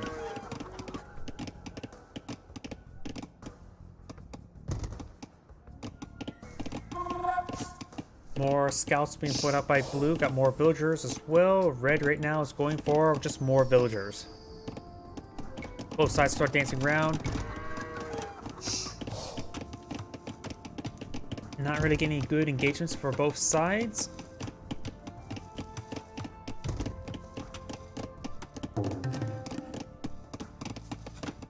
And looks like the blue scouts will go in and fall, make their way through, but the red scouts are in hot pursuit. Blue scouts have a bit more health, but even if they do get a big engagement between the two, it's not one scout remaining won't accomplish all too much. Even if there's two scouts remaining, they're not going to accomplish all too much. Now red does have an extra scout there. This area is walled off. Red will get some free hits here as well. Does throw some guys in town center. Wasn't really necessary, but does pitch some extra damage there. Spear does not get a stab there or a poke. My words combined right there. Great wall off by blue, claiming quite a bit of land right here. And we'll be able to claim quite a bit of land in general. Blue's scouts getting severely hit. Blue scouts are very wounded right now. Red has a bit of damage as well, and there's also spearmen following them around.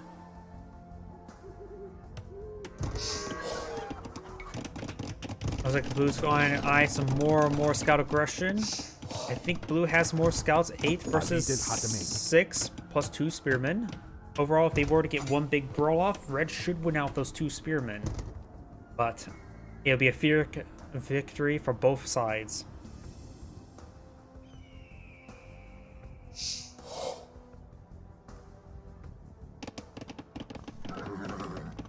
Scouts, blue scouts are falling on back. Red scouts are now eyeing for some aggression. There is a hole. I think there's a hole right there. Actually, no, there's no hole right there, but there's a big hole right here. Blue's trying to close it off. He may be able to breach the area. He's trying to build the rest of the walls. He was unsuccessful. Oh, nice block there of the house at the last moment. But the palisade walls, many of this stuff is not very healthy, so he's able to break through it. There's not a lot of surface area for the scouts to push forward. Looks like Spearman is going to try to break a hole. You can perhaps hit this palisade wall there. That's probably the best spot to poke through.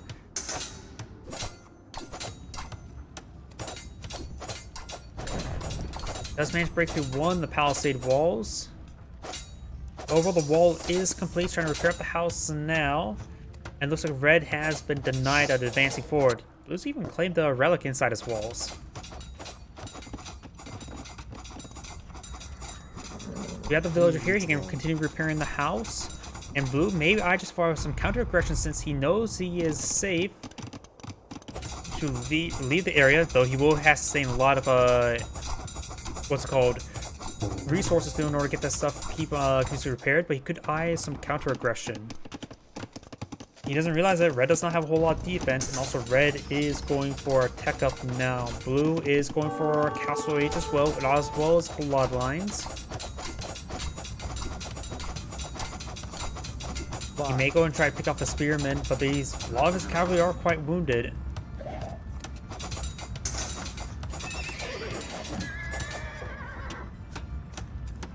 He's trying to poke on in, but so far It's a little bit of a stalemate right now. Blue does have a slight villager advantage as well. 5 villagers more. That's dispersing a bit more of his damage across the various palisade walls, trying to make more holes.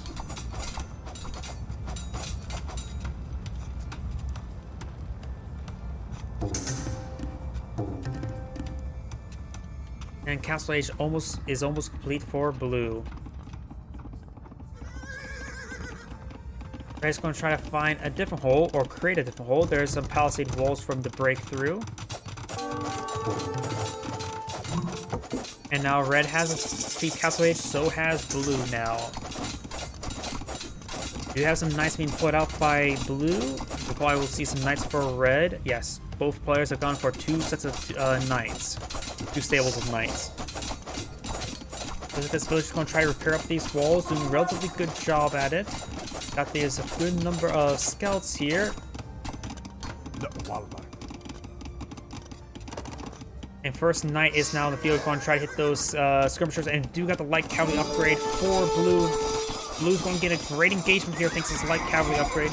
Scouts do not have light cavalry being researched either. Red's getting some of his own knights. We got the husbandry upgrade now. We do got some red knights here. It's going to be still a fair victory for either side. Blue needs to fall back. There's too many knights here for him. There's a 3rd knight for Blue now. He may... Nope, he's trying to distract his opponent with the light cavalry, but is unsuccessful. I think there's some more knights inside the stable. Red still has a good force here. We've got a monster being researched. He may be eyeing for a monk to help convert the knights. If not, after the knights fall back, he always claim this relic while at it.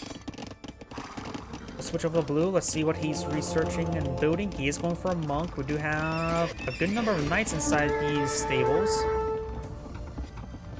And over here we do have these knights being pursued, as well as the blue knights looks like being pursued by a lion. Got a good number of knights here for Blue now. Looks like 6 knights for Blue and 6 knights for Red. Red's knights are slightly more damaged. 7th knight for Red, so he does have the advantage now. And then Lion does go down. Scouts still, well, scouting. And Blue is going for the central relic. He's going a bit aggressive to killing the relics, which can pay dividends. Or should I say tithe. Interest? Enough of that joke. 8 knights for here versus 8 knights. Reds are still a little bit more wounded, only by a small margin.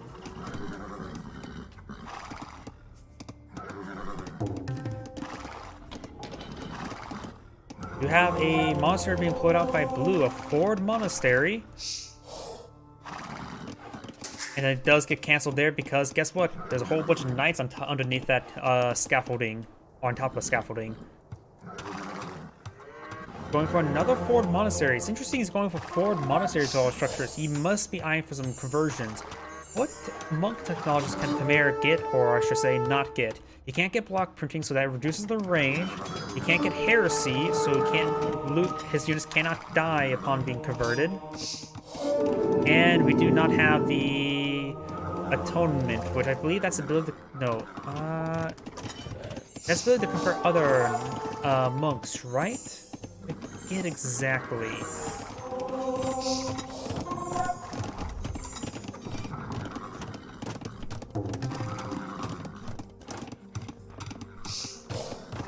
Let's see now. We do have another towns that are being deployed out by Red. The villager count are quite similar. Red has a slight advantage of 2 villagers. We do also have some camels being deployed out by Red. Camels are more or less an anti-cavalry.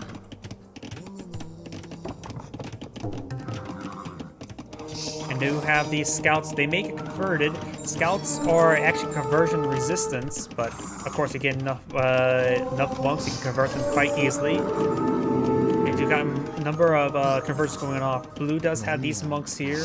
What monk upgrades can the red player get? The Berbers. He can get everything except for a block print, which means reduce no range and no sanctity. So his monks will have 15 less health, assuming the other player gets sanctity himself. Neither player's gotten sanctity at the moment.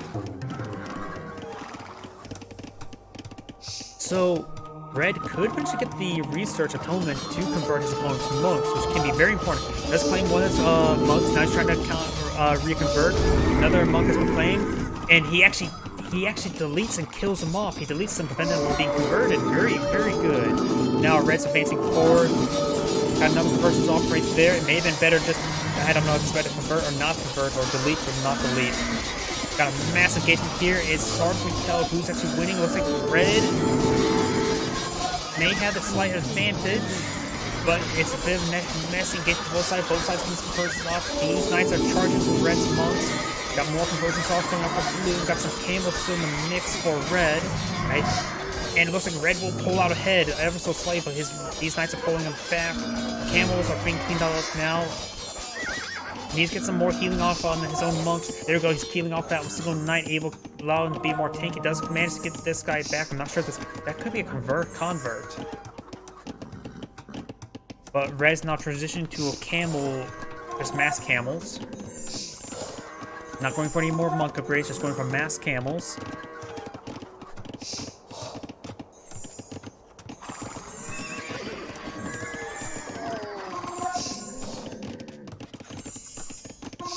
And Blue's getting some much needed health on his force as well. Looks like one of the camels still need to be healed up, or no, that's the knight. Maybe it's a convert knight, like I mentioned earlier.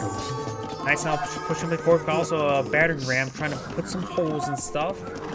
Some very wooden peg-shaped holes.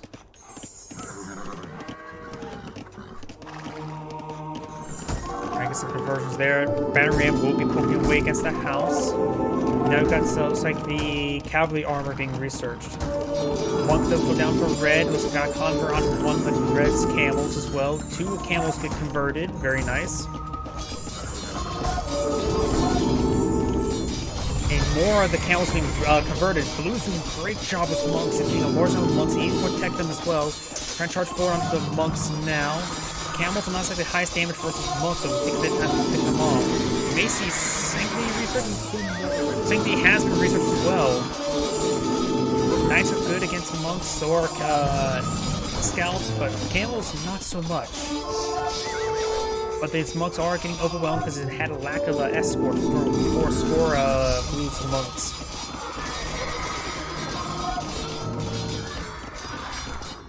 Blue's looks like Red's camels will overrun his opponent. He needs more frontline, perhaps some more pikemen, spearmen, and all that sort.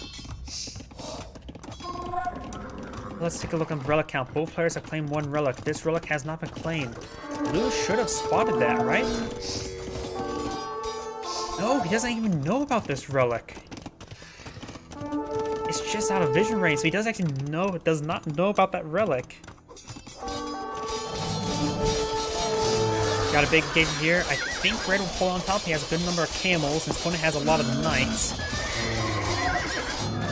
Yep, and the camels are ripping apart the knights. He needs spearmen and pikemen. Monk conversions are nice, but not exactly great at this point in time. And looks like Blue has backed out of the game. Oh, this is Andgrade saying thank you for watching, and on to the next replay.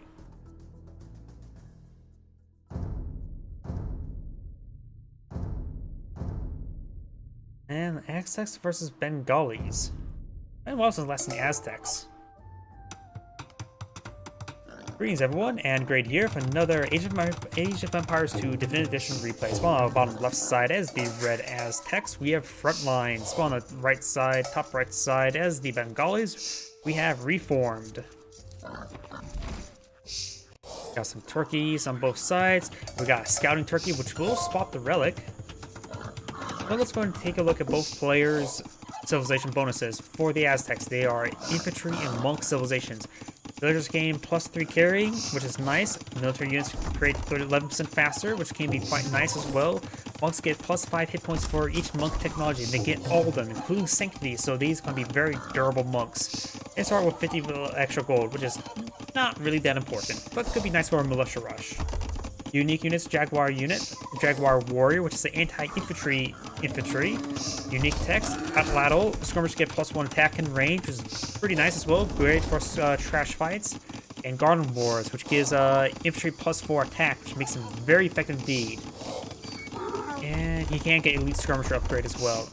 For his opponent, we have the Chorus of Bengalis, which is the elephant, and naval civilization. So the naval civilization part can be thrown out. Elephant units get 25% less bonus damage, so it makes the pikemen and halberdiers may fight much less effective. Also spawn 2 villagers per age, which is not half bad. It gives extra benefits on the pure age. Ships regenerate extra health, that's worthless, and monks get +3/+3 armor. And now we do have a militia rush deployed out by the Aztecs. Now we got the man-at-arms timing push.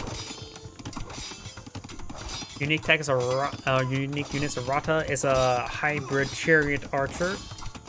Unique text is the Pakas, Ratas, and elephant units get 20% attack faster, and Mahananis those gain take 10% less population, which can be quite nice as well. Aztecs trying to siege down this barracks. I'm not sure why he's going for the barracks. That'll take a bit of time. And team bonus this trade, which is not really important. Just going to fast forward because whacking barrack is not exactly that important. Got our first archer on the field. Doing some good damage there. Does have a single archer of his own. And it looks like Blue's going to be countering his opponent with his own archers. Eagle Scout did receive the extra damage. Does have 2 pierce armor. Which makes these archers do 2 damage rather than 4 damage.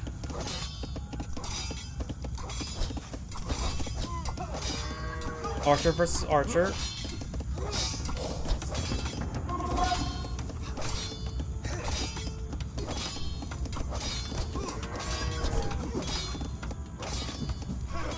These regular skirmisher trying to get some good hits there on these archers. Red does have a decent force here, constantly distributing more reinforcements, including archers and just archers. Looks like no other melee units. The barracks may actually go down eventually. Finally, his own archers are now firing his Red's archers, but almost gets taken out. He could throw in Townsend to get some health regen. And now we've got a pair of houses being put out. Looks like he has denied the foray bushes. Also got a scout here. Maybe intercept these reinforcing archers, such as this one. Barracks does go down. He's trying to re-wall this region. Looks like he's going to be successful. He doesn't really need this house. He didn't realize the foray bush is blocking it. So this house does need to be rebuilt, though it may actually be blocked off, so it's hard for me to tell. Good luck. I suppose his name of Frontline. He is establishing a frontline. He's keeping it to his namesake. Very nice. And looks like the scout does not engage any reinforcing archers.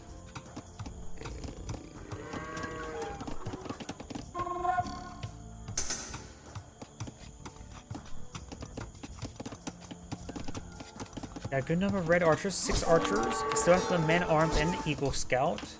We do have 2 archers and 5 skirmishers here, which can engage those archers.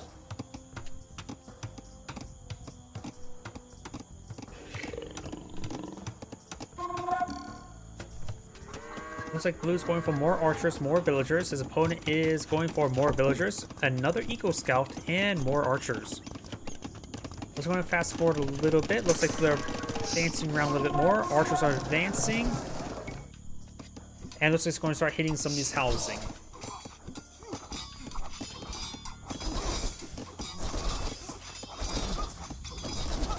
Down south, just a scout. He may be using this, the scout's auto scout. I really wish there was more units that had the auto scout. Just make all like future scouts just have auto scout. It can be quite nice.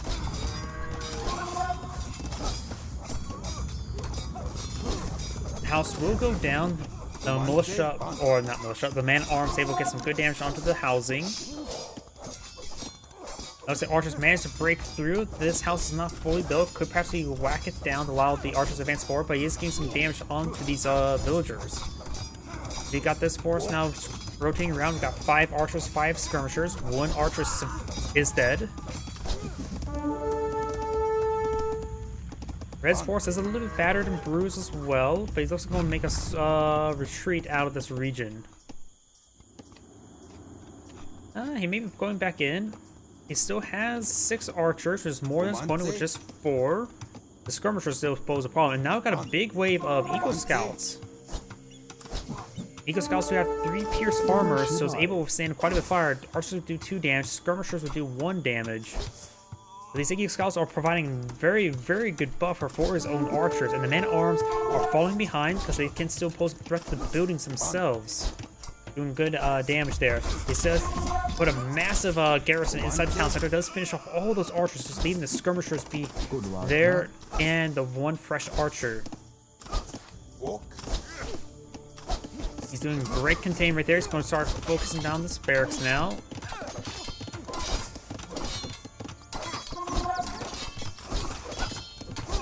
Oh, looks like they did a square formation there as well. Or maybe that's just how they randomly set up there. Fresh barracks, not even fully built, will go down.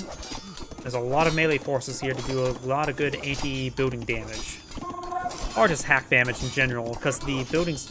Oh, that's what the barracks does have 1 natural pierce armor. Houses have -1. Red has now gone to the Castle Age. Blue is... Castle Age almost complete. So red may have a villager advantage. Blue has a slight villager advantage. Nothing too significant, but red should be able to get out of town before his opponent. Extra scout may put an auto scout. We'll say it wasn't auto scouting. Now the Eagle Scouts advancing forward. You will need to research the upgrade to get Eagle Warriors, which is on the build queue. Very nice. He may not be going for crossbowmen. He can't get crossbow. He can get arbalists. And these forces are going to start breaking down some of these housing. And there's now the Eagle Warrior, giving them 4 pierce armor. Should be very effective versus the archers. Only thing receive 1 damage from archers. And crossbowmen will be, what, 6 damage? So still be very resilient to them. More and more Eagle Warriors not being pulled on out. He's breaking down some more of these houses. I wonder, the Man-at-Arms? Yeah, the Man-at-Arms is still alive as well. Not really focusing on them at the moment. They're slow, and the Eagle Scouts provide good pierce armor as well as mobility and engage those archers. Eagle Scouts are basically anti-archer units as well as scout units. And with Garland Wars, it can get very, very powerful indeed. Breaking down some housing. Let's take a look at Blue's build to see what his defense is going to look like. He may want to get out some onagers. He can get out, of course, mangonels, onagers, and does have siege engineers, but cannot get out siege onagers. Honestly, siege onagers just gives you damage. Onagers give you +1 range as well as a bit of damage. So it's not really critical to get siege onagers as a civilization who has it, but there's a big difference between mangonels and onagers, that +1 range. And siege engineers to boot gives you even more range as well. Eagle Scouts starting to break through these fences. The stone wall was not complete, far from it, and there's not a hole right there. But the archers are getting some good arrows across the palisade walls. And now Blue has deployed out Mangonel and getting out swordsmen. Long swordsmen are being deployed on out. That is a rare item to see. But Blue's just going to try to force his opponent into melee with his Eagle Warriors. Excellent hit there by the Mangonel. Very, very good. Bengalis are an elephant civilization. Eagle Warriors do extra damage versus cavalry as well as elephants, but not a significant amount. It's like +1 or +2 damage if I'm not mistaken. Well, I am mistaken.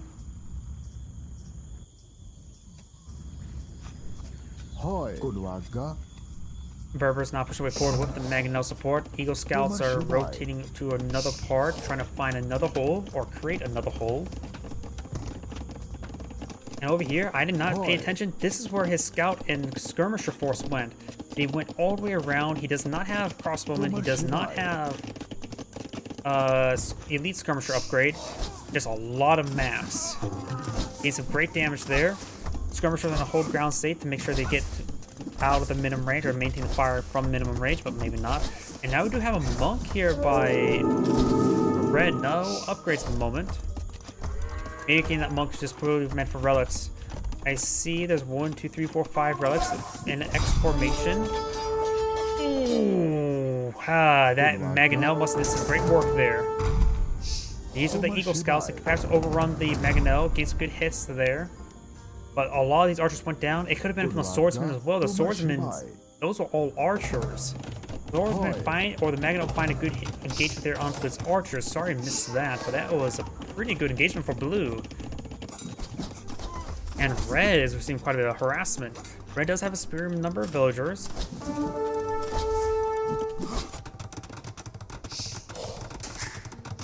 Blue is going for another town center next to the gold. And now here comes the Eagle Warriors. Does take out a monk there. Monastery is garrisoned with a monk because it's held by the flags and he has no relics at the moment. Now it's like these handful of archers just harassing his opponent, and they're doing a good job at that.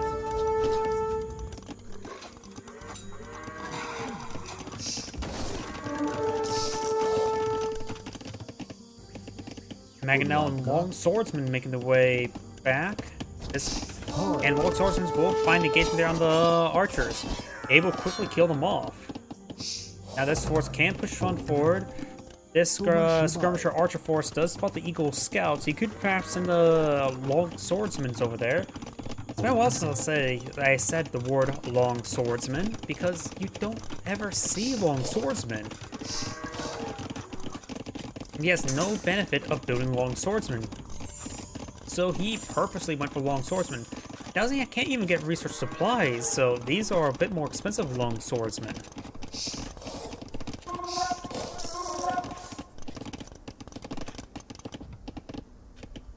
And now I do have some armored elephants. Armored elephants are a replacement for the battering ram.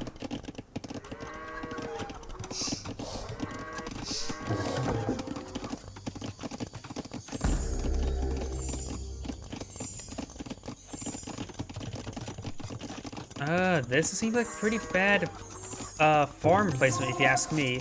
You may want to cancel this one and build a mill.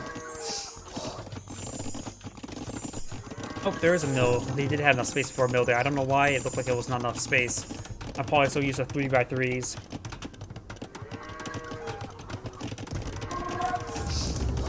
Siege Workshop has completed. He's probably going to go for 4 armored elephants, if not some more Mangonels. Scorpion's going to hurt either. Looks like the Aztec player has now deployed out some crossbowmen. Let's see what, yeah, we do see more armored elephants, but N is on the build queue there. Let's see what Red's going for. We do have... Does monks need research to convert armored elephants? Are they classified as siege, or can they be converted without the monk upgrade to convert to siege? Either way, Red is eyeing for some counter-aggression. Nope, he's going to fall back with these forces, trying to deal with this force. I see a conversion there. Monk was not focused down. He does take out the monk there. He does have the redemption, which I believe that allows you to convert monks, not monks, siege units. Armored elephants are sieging down the blacksmith. He does get that upgrade before it goes down. Now the longswords and the eagle warriors now fighting out forward. We've got good support by the crossbowmen. The longswordmen's being just overwhelmed. Unable to deal with the crossbowmen. The Mangonel needs to charge forward and they fire a burst onto that Mangonel, but it's unsuccessful. Armored elephants do have -2 melee armor. They have good pierce armor. They're backing on off. Yep, and they're not battle elephants. They are armored elephants. They're replacement to the ram. And looks like they throw some rounds onto these trees. We've got a castle put out there. It does cancel this castle. Now we may see some of the chariot archers.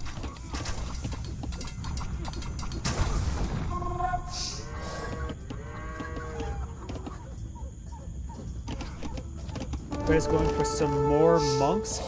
He does have sympathy. He does have redemption. These monks should have quite a bit of health. I'm not sure if I can find a monk right now.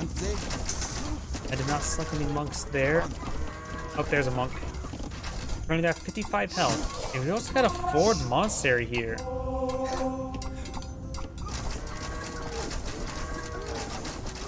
Joe saw his opponent there.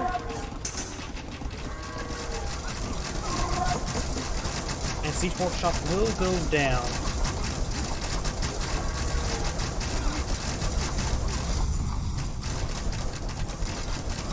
Monastery now to siege. This Okay. monk going over here trying to claim this relic if he has vision in that area. He does actually just got vision in that area. He's actually scouting out for the relic of the monk, and he does find it. Red has one relic claimed. There's another relic here.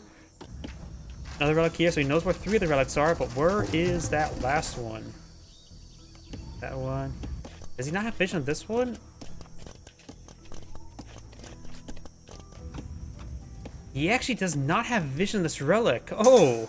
How close is he? It's like 1 tile, if not 2 tiles.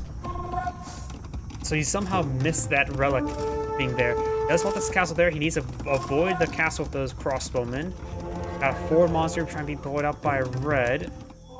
This monk is way over here. We do have a man-at-arms. One of his man-at-arms is actually still alive, way up here. We do have another forward monster being poured on out. Just spot this relic. Now here comes the Eagle Warriors advancing forward, trying to harass his opponent. We do got a good wave of long swordsmen. And red is now going for Imperial Age.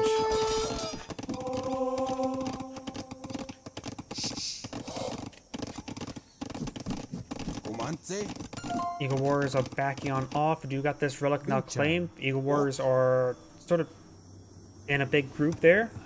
It's like a block of Eagle Warriors. What's the plural term for eagles?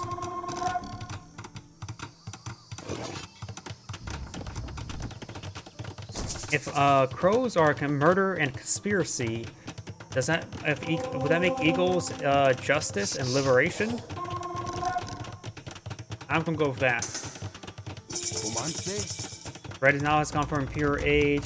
Blue has gone for Imperial Age. So both players in Imperial Age. The village count is quite similar. We've got a good wave of monks supported up by red, and does have another relic being claimed. So red's going to get at least 3 relics. The northern relic is maybe hard for him to fetch. And this one is not spotted just yet. He may have a spot as he's teched up. No, he does not. He needs perhaps a town watch, town patrol to find it. We've got now long swordsman being put on out. He's trying to counter long Eagle Warriors with the long swordsman. Very nice. Now got Arbalest, however. Arbalest will annihilate these long swordsmen. And he needs to get out Garland Warriors as soon as possible to get his Eagle Warriors even more damage. Plus 4 damage will make them significantly better against everything. He does have a monk here for a nice little bit of health regen. These guys are quite wounded, so getting a little bit of health would never hurt. Will take a bit of time, however. And this gold has been claimed as well. Very, very good. And he actually does grab the relic up here. He may actually walk past this relic, depending on his pathing. He actually may spot this relic, depending on the pathing. Going for another forward castle. Beyond a bit of high ground. Oh, red's got a trebuchet. Getting some much needed health. Okay. He probably won't go. He's probably going to take this path over here. Yep, he will not see that relic there. And now we've got these Eagle Warriors charging a little bit forward. Does get a nice... Does kill it off with that one, but the other ones will manage to break on through. Could do some good harassment. And I've got trebuchets now lining on up for red. Blue, what is blue even going for? Blue has not a whole lot of resources. Switch over to him. Going for, looks like a siege for onagers and mangonels. You can get out, yeah, siege engineers and onagers. He needs to get both of those as soon as possible to deal with all of these Arbalists and Eagle Warriors. Elite Eagle Warriors now. Let's get some good hits there onto these villagers as well. The handful of Eagle Warriors now just charging forward, stabbing various forces. Does have full champions now to put on the field. The Eagle Warrior does have 8 pierce armor, so we will shrug off Town Center Fire, no problem. Destroying them one by one can be also annoying for your opponent. At this point in time, the Aztec player wants to see those. He's seeing those champions. He's got out Jaguar Warriors. Jaguar Warriors are infantries. They do like what? They can get like up to 20 base damage. Something absurd like that. Eagle Warriors now receiving some good onager hits there, trying to go some conversions. That's what the champions. Ooh! That's Mass Magano, and that is about 15 Arbalest dead. Single Eagle Warrior charging on forward. You may need to get out. Can he get hand cannoneers? He cannot get hand cannoneers. Does get a conversion on one of those Maganos. He's converting the Maganos. Converts another Magano there. Eagle Warrior's taking out the other ones. Looks like he lost all of his Maganos. Champions being pushed away forward. Champions are very effective versus Eagle Warriors. We play the Arbalists. They're going to cause so much issues, and Blue has surrendered, losing all those Maganos. This is Anagrade saying thank you for watching, and on to the next replay.